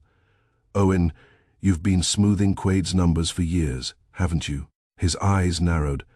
I prepared filings. Smoothings, I repeated. Skimming from donations, hiding payments, buying silence, with seasonal bonuses. His face went very still. That's absurd. It's also what happens when a charity becomes a funnel, I said. And funnels are noisy, unless someone keeps the books quiet. Rusk's voice sharpened. You have no proof. I smiled. Yet. That word did more than the uniform did. It suggested inevitability, and neat men hate inevitability because it messes up plans. Rusk's gaze flicked again to the lyric sheet, then to the calendar. Then away. I said, Tell me about the bonuses. He swallowed. There were no bonuses. Third him, I said. Lie to yourself. His hands were still neat, but the knuckles had gone pale. That music note, I said softly, wasn't a reminder to practice scales. It was a reminder of a meeting tied to Quaid's carol stunt. Rusk's eyes flashed. Stop calling it a stunt. I raised my eyebrows. So you admit it exists. His mouth opened and closed. That was when the door opened behind Officer Donnelly. Lena Marsh walked in uninvited, smiling like a gift you don't want to open. She was in her 30s, sleek coat, hair perfect, lipstick perfect, expression perfect. She carried a folder under her arm like it was both armor and invitation. The kind of woman who can look calm while dropping a bomb. Mr. Rusk, she said pleasantly. Oh, Mr. Goodwin, I hoped you'd be here. Rusk's face changed instantly. Not much, but enough. Irritation, then anxiety, then the careful neutrality of a man whose vault door has just been tested.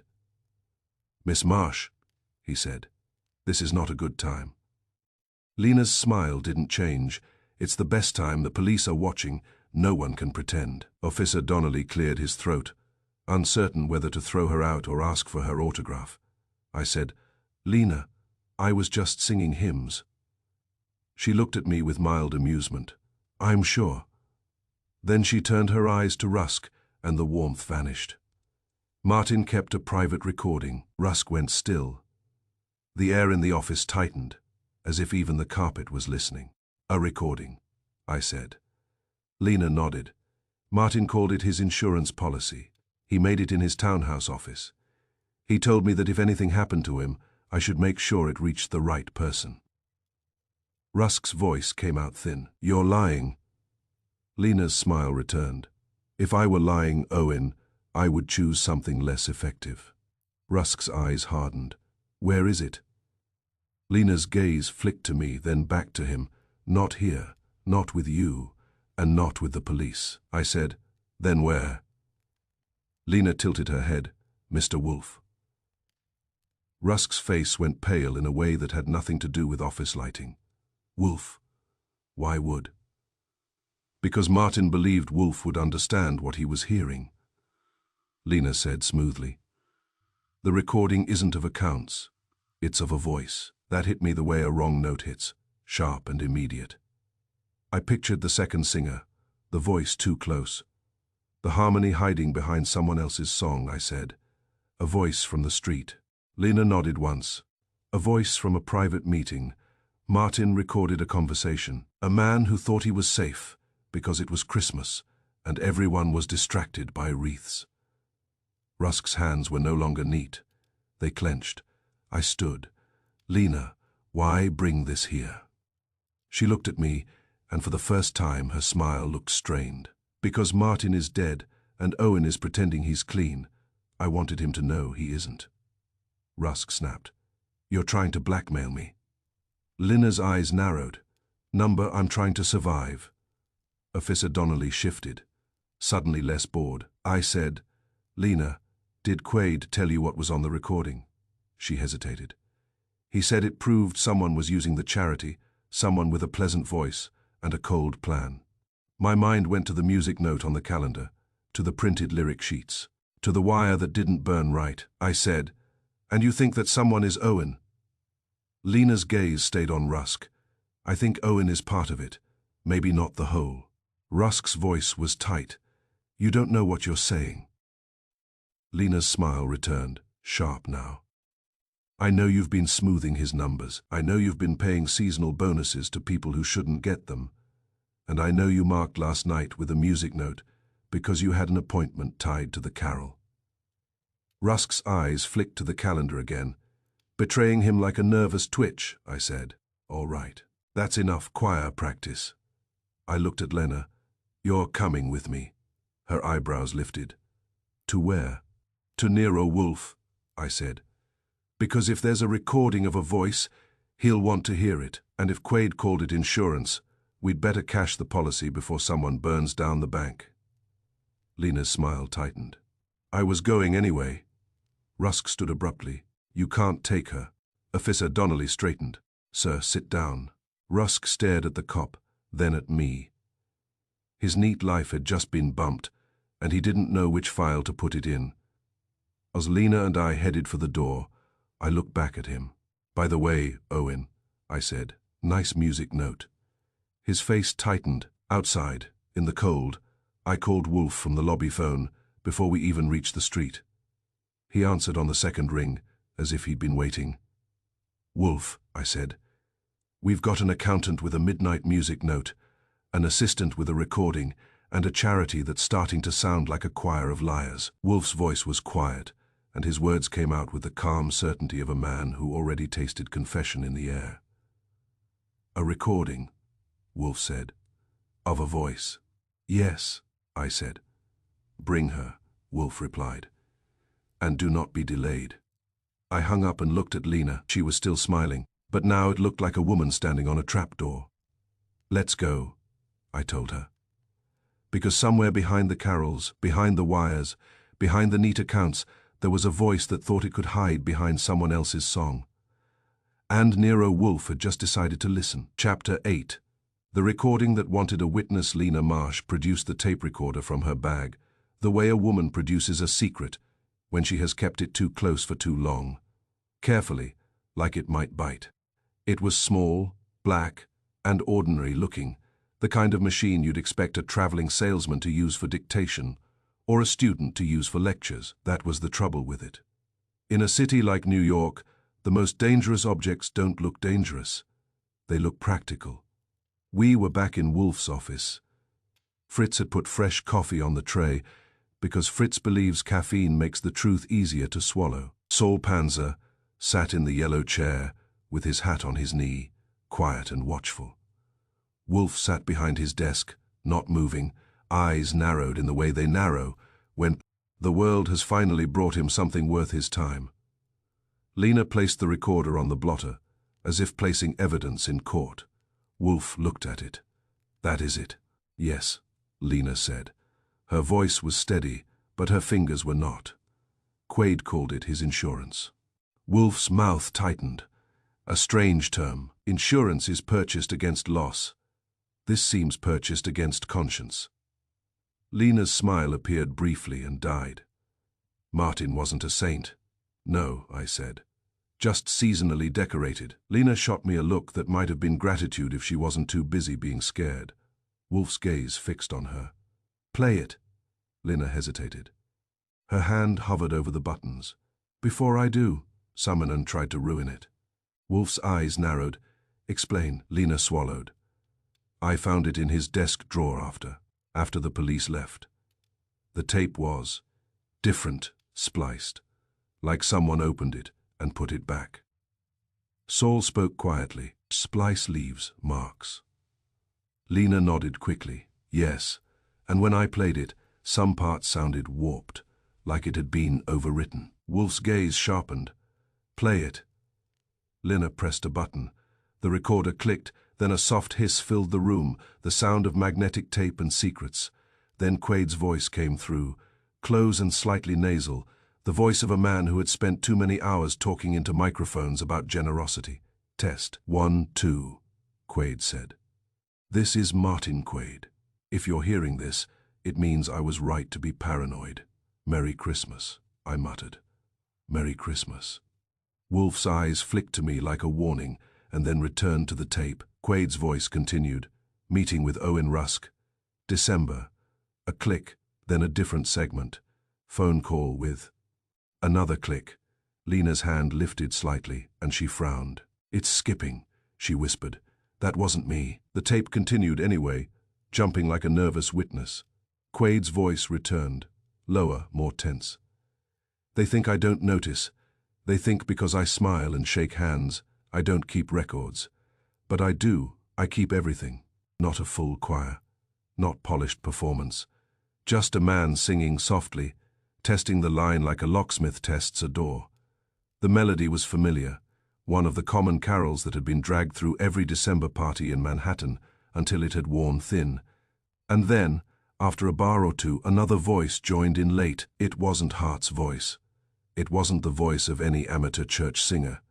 It was a controlled baritone, confident, practiced, with a faintly amused edge, as if the singer enjoyed the fact that he could hide inside something holy. He entered on the wrong beat deliberately, and when he reached the last line, he changed the word, and peace on elm.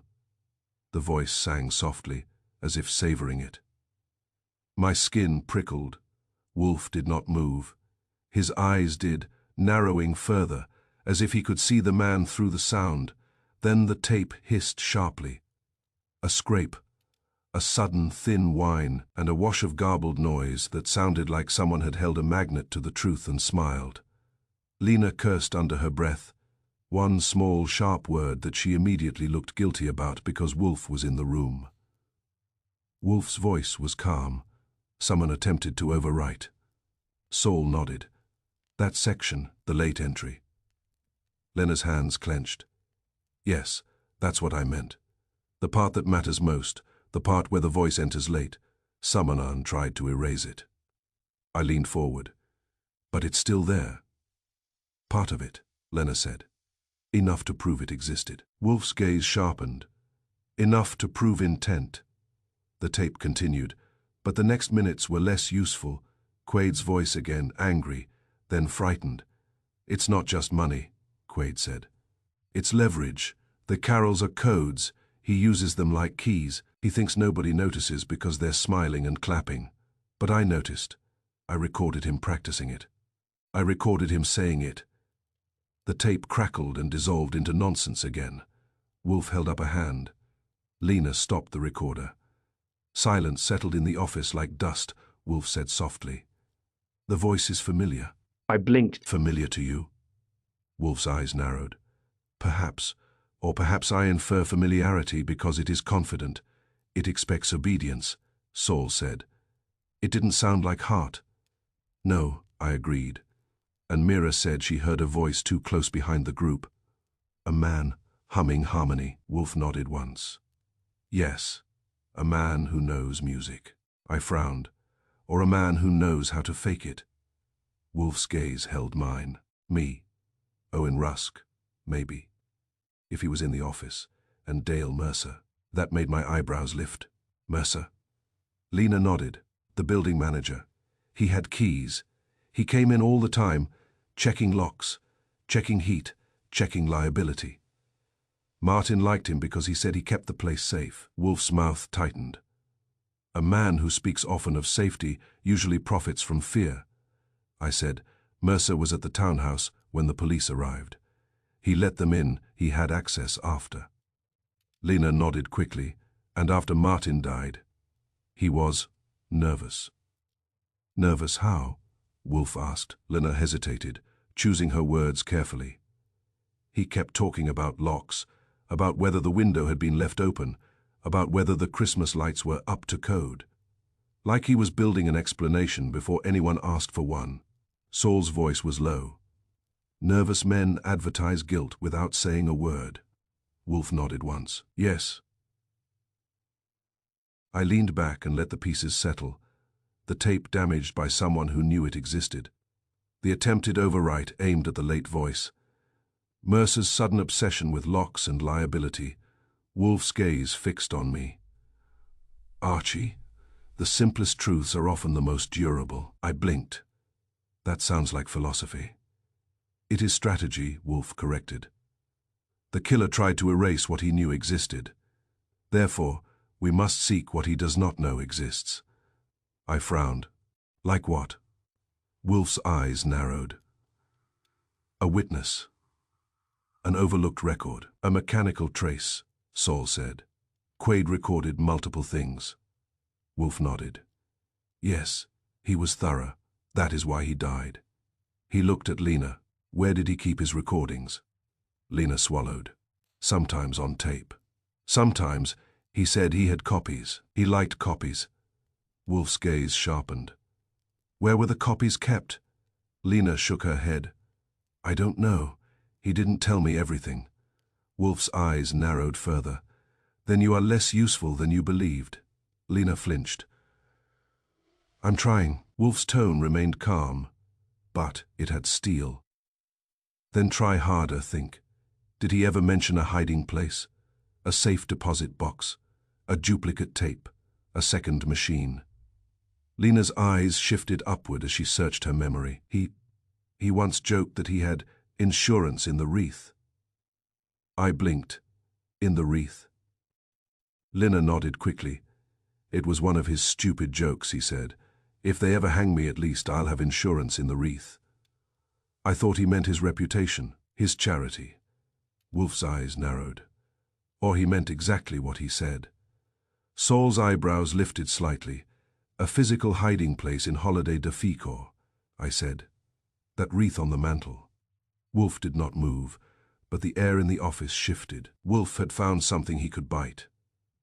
Archie, Wolfe said quietly. You will return to Mr. Quaid's townhouse. I blinked. Again, yes, Wolfe said.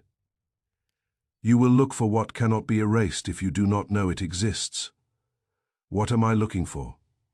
I asked. Wolfe's gaze was steady. A duplicate, a note, a micro, record, a second tape. Anything concealed in plain sight by a man who liked theatrical insurance. I said, Kramer won't like me crawling around the murder scene. Wolfe's mouth tightened. Inspector Kramer rarely likes anything. That does not prevent necessity. Saul said, I can go with Archie. Wolfe shook his head. Number you will watch Mr. Hart and Miss Knox. Our singer may attempt to silence them next. Archie will go with official protection. He looked at me. Call Inspector Kramer. Inform him that we suspect the killer tampered with the tape. He will have an incentive to allow your entry. I stood, or he'll have an incentive to arrest me. Wolfe's eyes narrowed, then behave. I phoned Kramer. He answered, like a man chewing gravel. What? Inspector, I said. Quaid made a recording. Someone spliced it and tried to overwrite the part where the late voice enters the carol. There was a pause. You got that tape? Wolfe has it, I said. And Wolfe thinks there are copies at the townhouse, maybe hidden in plain sight. Kramer swore softly. God damn it. Can I go back in? I asked. Another pause. Then, I'll have a man meet you. Don't touch anything without my tech. I never touch anything, I lied. I hung up and looked at Wolfe. He was watching me with that calm focus. That means his mind is already in the townhouse, already lifting wreaths, already checking corners.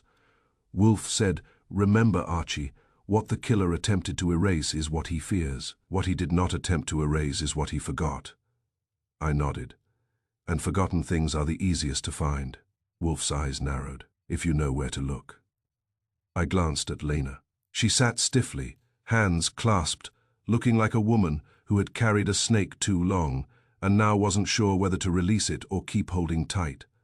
I said, Lena, if you remember anything else, any jokes, any hiding places, tell me now. Her mouth tightened. Just that Wreath line. Wolfe's voice was dry. It may be sufficient. Quaid enjoyed spectacle. It appears he died by it. I grabbed my coat. As I headed for the door, the image of that tape stayed in my mind. A man practicing a message inside a carol, entering late on purpose, hiding behind someone else's song. The killer had tried to overwrite it, which meant the voice mattered.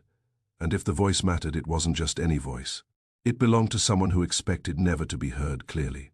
Someone who wanted the carol to carry the message, and the murder to the right ears, on the right beat, while everyone else clapped along. Now Wolfe was sending me back to find the part the killer didn't know existed. Because you can erase a tape if you know it's there, but you can't erase what you never saw. Chapter 9. The Note Between the Notes.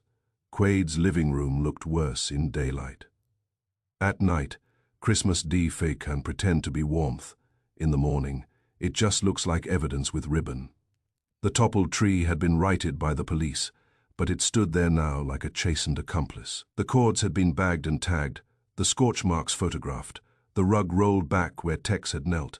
The air still held a ghost of burned insulation, and beneath it the same expensive cologne, faint but stubborn, clinging to the room like a man who refused to leave his calling card behind.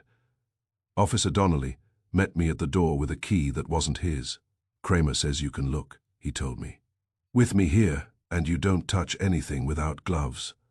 I never touch anything without charm, I said. He didn't laugh. Dina Quaid was upstairs, or gone, or sleeping behind locked doors. I didn't ask. There are limits even to my curiosity, and a woman whose husband died wrapped in lights deserves at least one quiet room in the house. The living room was silent except for the faint hum of the refrigerator in the back, and the city's distant traffic muffled by expensive curtains. I stood where I had stood the night before and looked at the mantel. The wreath still hung there, fat and green, as if it could absorb guilt, like pine absorbs perfume. Wolfe's instruction had been clear: find what the killer didn't know existed. You can't erase what you don't see. So I didn't hunt like a man searching drawers. I hunted like a man searching habits. Quaid had liked staging. Quaid had liked things placed where they could be seen. Quaid had liked the idea of insurance tucked into holiday cheer. That meant if he hid something, he likely hid it where it could be found by someone who understood his vanity.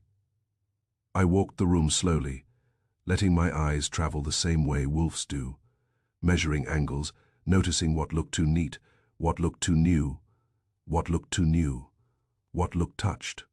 The lyric sheet from the mantel had been removed by Tex. Its absence left a pale square of clean mantel surface, like a missing tooth. But something else remained on the shelf: framed photographs. There were 3.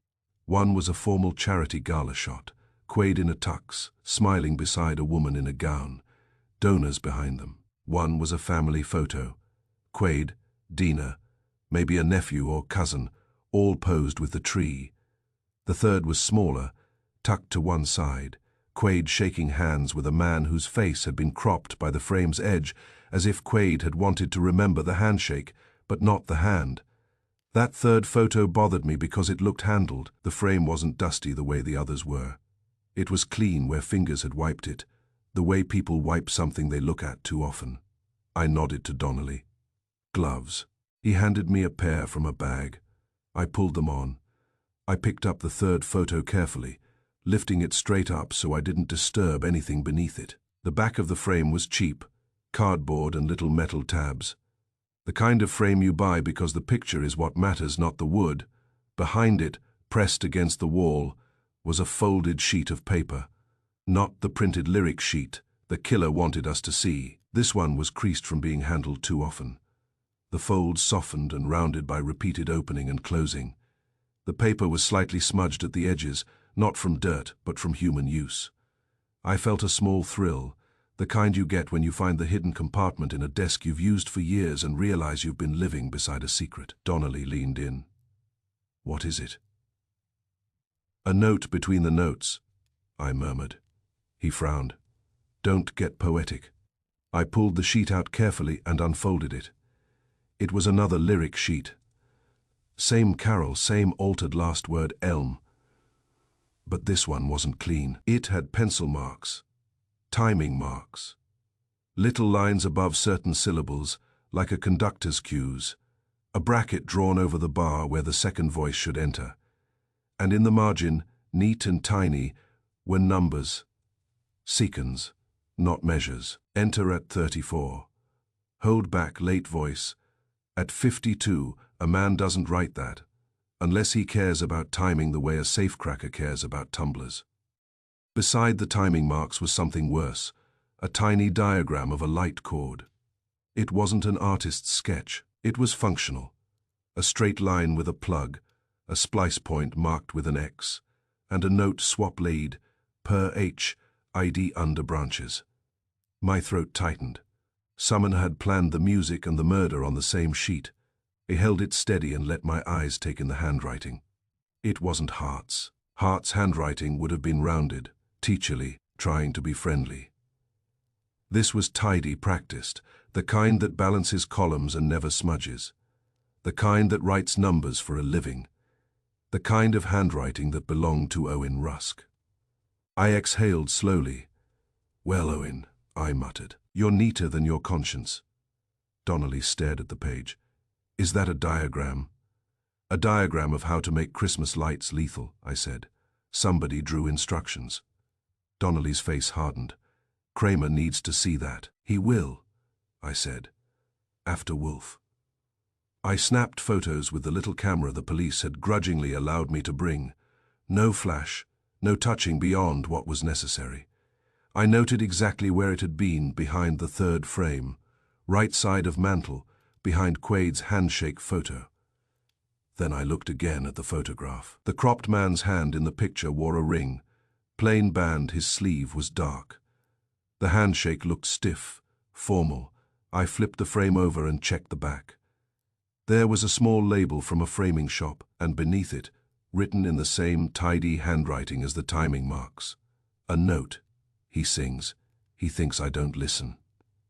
My skin prickled. Quade had been listening all right. He'd been listening because he was afraid. I left the sheet where it had been long enough for Donnelly to photograph it too. Then we bagged it under his supervision, like we were handling a live wire. On the walk back to the brownstone, the cold had teeth, but my mind was warmer with ugly certainty. The killer had missed the second sheet. The killer had tried to erase the tape, but he hadn't known Quade kept paper insurance too. Tucked behind a photo, like a confession hiding behind a smile. Back in Wolfe's office, Fritz served coffee again like absolution. Saul was there, Lena was there, and Wolfe sat behind his desk as if he had never moved in his life. I placed the bagged lyric sheet on the blotter like a verdict. Wolfe's eyes narrowed. "You found something."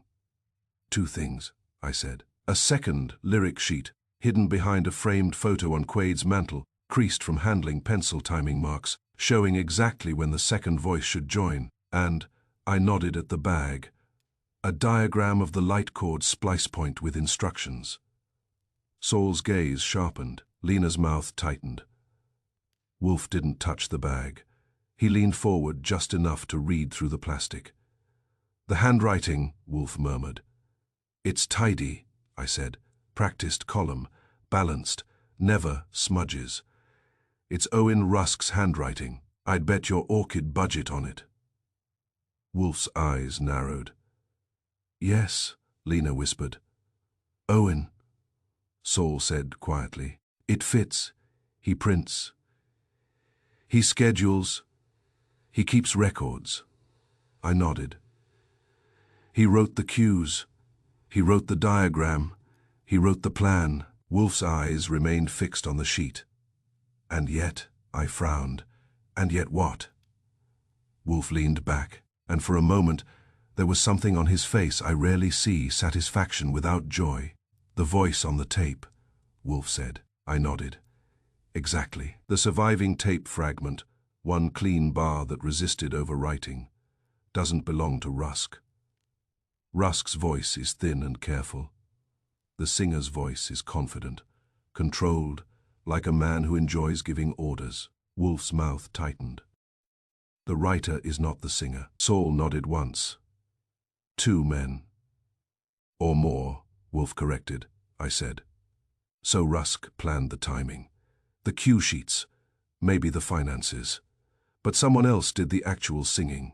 Someone else stood too close behind Hart's group and hummed harmony." Wolfe's eyes narrowed. "Yes, and someone else may have handled the wire." Lena's voice was strained.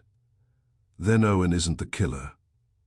Wolfe looked at her as if she had asked where the rain is wet. "He is culpable. The degree remains to be determined." I added, "But the singer chose midnight because the carol would cover a scream." Wolfe's eyes flicked to me. "That is not merely dramatic, Archie. It is accurate." He sat very still, then said, "A carol is a cloak. It covers sound. It also covers movement. It permits a man to stand near a house at night without suspicion. It permits him to direct another man, Quaid, into ritual compliance." Fritz, hovering at the doorway with a coffee tray, murmured softly, "And it permits evil to wear a smile." Wolfe's gaze stayed on the sheet. "Yes, Fritz." Then Wolfe's eyes lifted to me. "Archie, summon Inspector Kramer. Summon Mr. Rusk. Summon Mr. Hart, Miss Knox, Miss Marsh, and Mr. Mercer." I blinked. "All of them. That's the whole choir." Wolfe's mouth tightened. "Precisely. We will have our office gathering." Saul's eyes sharpened. "You're ready?" Wolfe's tone was calm, final. "Yes." I felt the familiar tingle, the moment when Wolfe stops collecting clues and starts arranging people. "Wolfe," I said, "what about the singer? If it's not Rusk, who is it?" Wolfe's eyes narrowed to slits. "A man who has access to Quaid's townhouse, who concerns himself with locks and liability, and who could stand too close in the dark without being noticed." I stared. "Dale Mercer." Wolfe nodded once. "He has keys. He has presence without identity. He can hover and be ignored, and he has motive, knowledge of access, and the profit of secrets." Lena's face went pale. "Mercer, he was always around." Wolfe's voice was quiet. "Yes," like a refrain. I picked up the phone. Outside, New York kept moving, shoppers returning gifts and dragging trees to the curb. Inside Wolfe's office, a different kind of holiday cleanup was underway, removing the decorations of deception. Because Quaid's second lyric sheet hadn't just given us timing marks and a wire diagram. It had given Wolfe what he always wants most, a reasoned path from the wrong word to the right man. Chapter 10, Confession in Carol form. Wolfe's office has seen every kind of human performance. Rage dressed as righteousness, greed dressed as necessity, fear dressed as caution, and once in a while honesty dressed as defeat, but it had not, until that afternoon, seen a confession in Carol form. Fritz set the room as if we were receiving a bishop.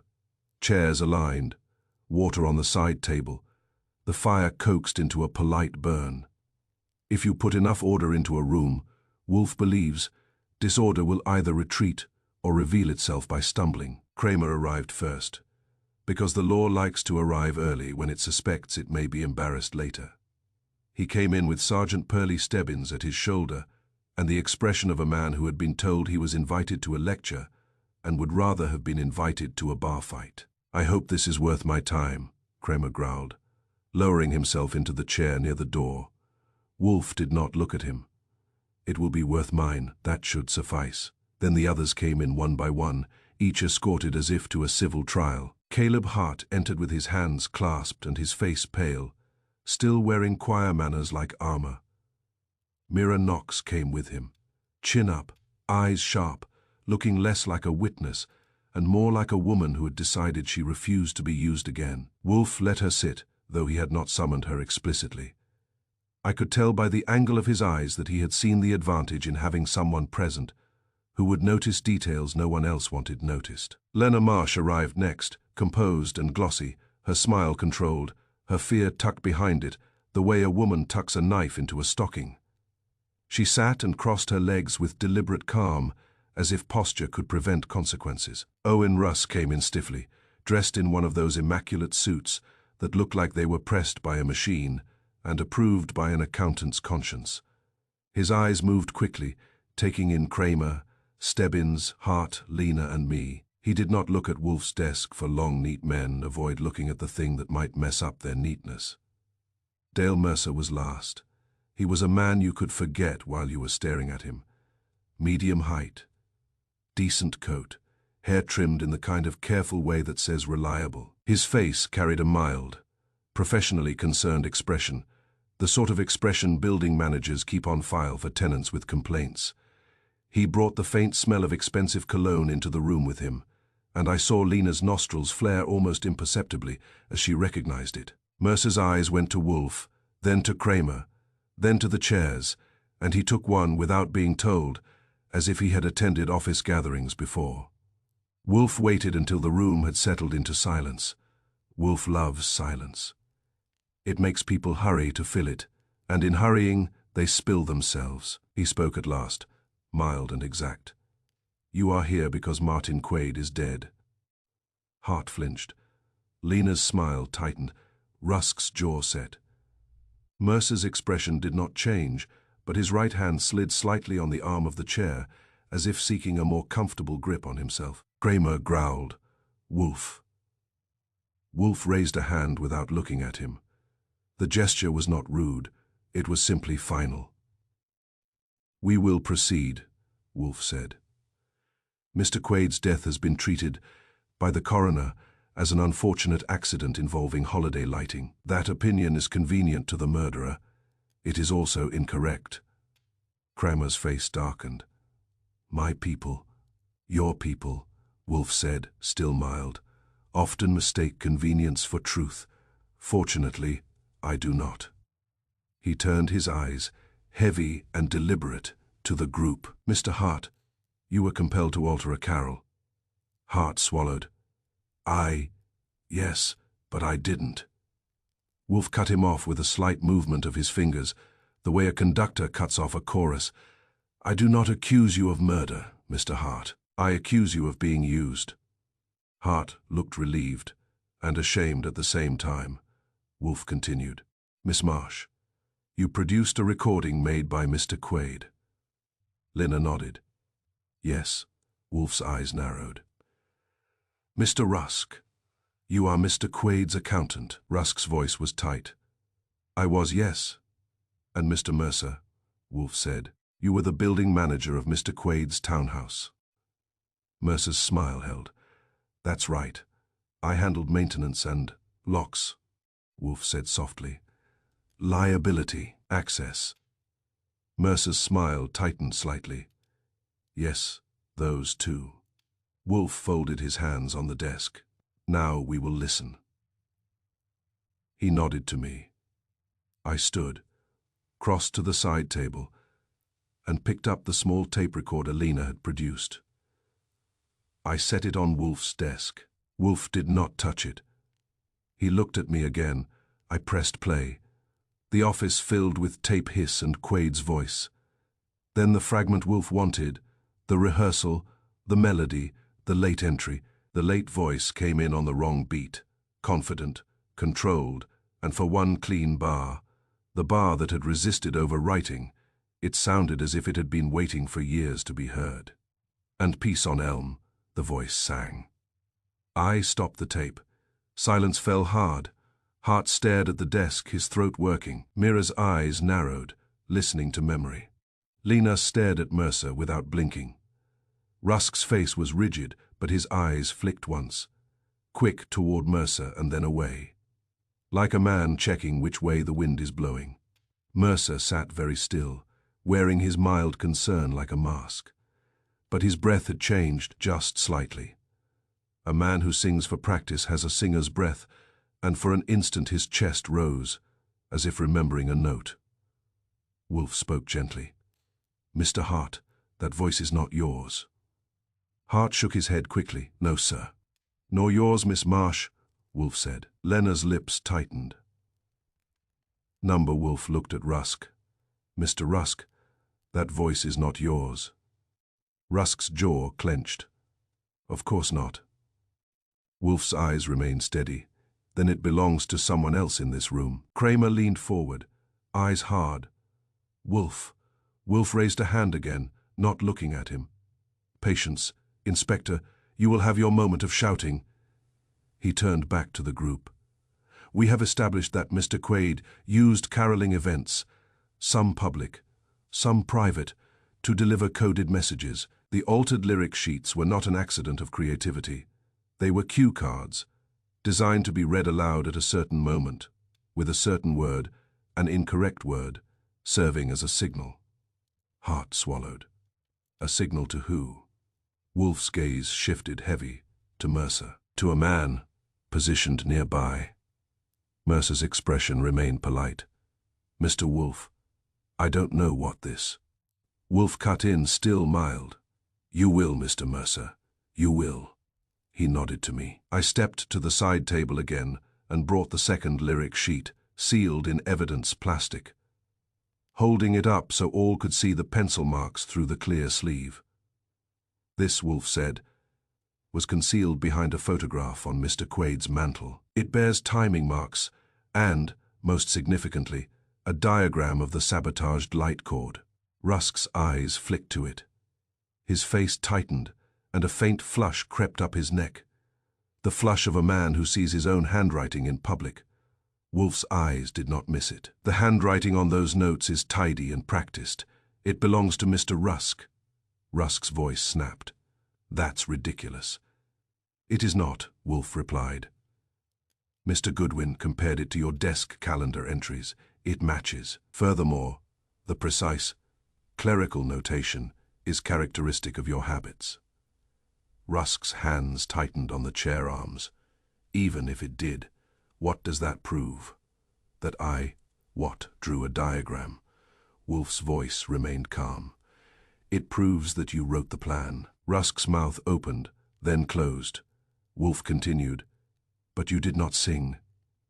Mercer's eyes shifted a fraction, just a fraction.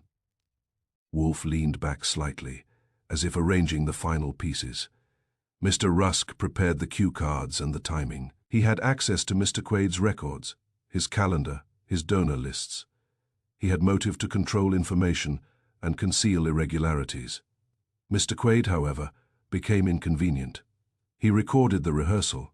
He intended to use it as leverage, his insurance. Lena's voice was quiet. That's what he told me.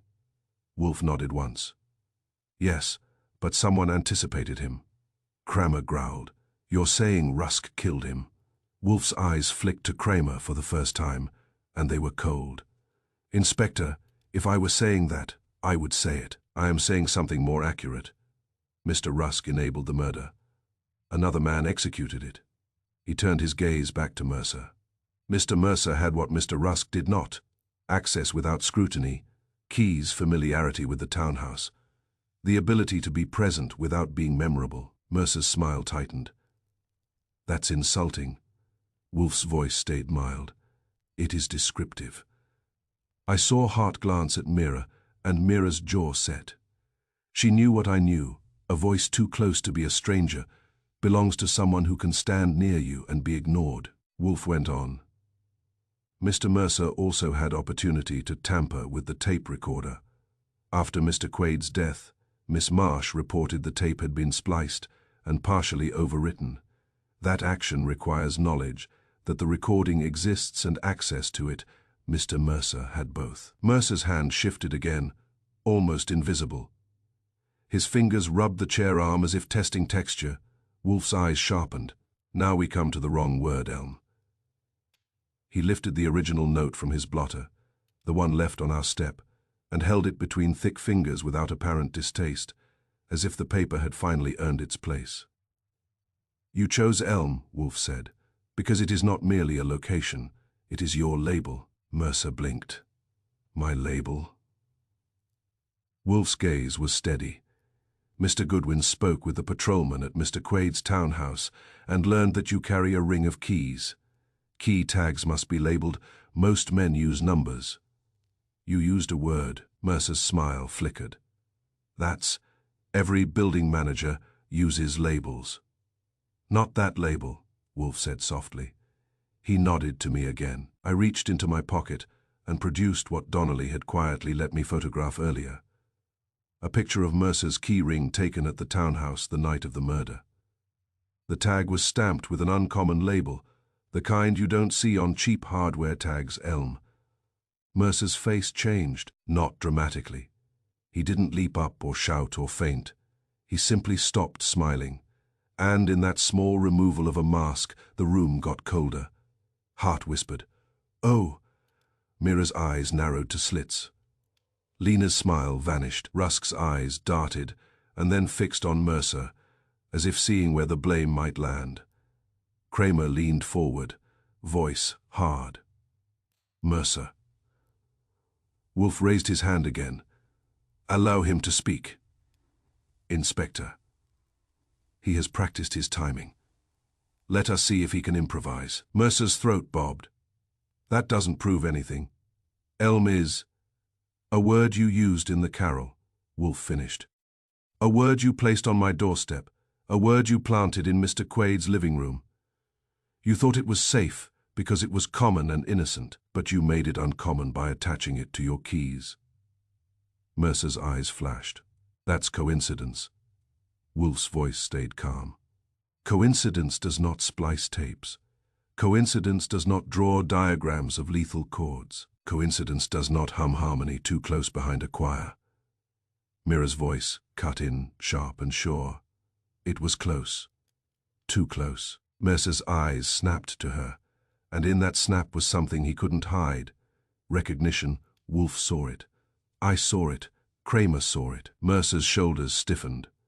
He glanced at the door, the old reflex of a man who knows exits. Kramer barked, "Don't even think." Wolfe's voice, quiet and heavy, cut through Kramer's bark like a knife through paper. "Sit down, Inspector. If he leaves now, it will only be because you pushed him." Kramer's jaw worked, but he stayed seated, fists clenched. Wolfe looked at Mercer. "You wired the surge." Mercer's lips tightened. Wolfe continued, relentless but civilized. "You tampered with the light cord and hid the splice under the branches. You timed the singing so that your movement near Mr. Quade's townhouse was masked by the carolers. An innocent curtain. You placed the lyric sheet where Quade would read it, because you understood ritual. Then you ensured that when he reached for the plug, when his attention was on the tree and his mind on the words, he would die." Hart's face twisted with horror. "We were just singing." Wolfe's eyes flicked to Hart, not unkindly. "Yes, Mr. Hart, and that is why you were useful." Mercer's mouth opened. "You can't prove I—" Wolfe's eyes narrowed. "Mr. Rusk can." Rusk jerked as if struck. "What?" Wolfe turned his gaze to him. "You wrote the cue card, you marked the timing, you drew the diagram, you enabled the method. You did it for money and concealment. But you did not sing. He did."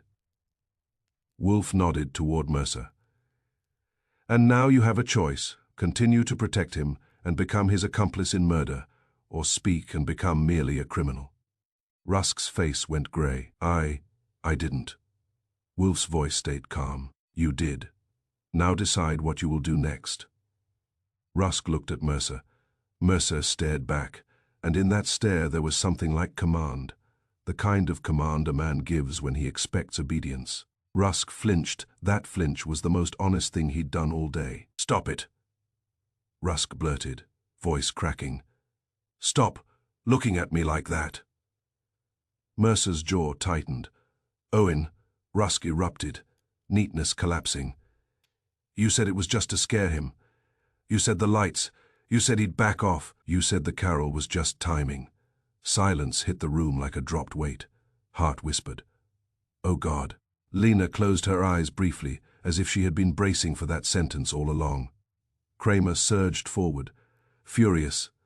"That's it, Mercer, you're done." Mercer's face hardened. His eyes went flat. The mild building. Manager concern was gone now, replaced by something colder and simpler: calculation. He looked at Wolfe. "You think you're clever?" Wolfe's voice was almost gentle. "I am." Mercer's mouth twisted. Quaid was going to ruin everything. He recorded me. He recorded the rehearsal. He thought he had leverage. He thought he could sell it. Insurance, he called it. Like he was the only one who understood risk. He shook his head once. Small. He liked being important. Wolfe nodded. "And you disliked his independence." Mercer's eyes narrowed. He was supposed to do what he was told. He was supposed to read the line, make the call, show up where he was directed. Elm Harbor, whatever we needed. He was a mouth with a smile. Hart flinched visibly at that. Mercer continued. And now the words came easier, because once a man begins confessing, he often discovers how badly he has wanted to. The carolers were perfect.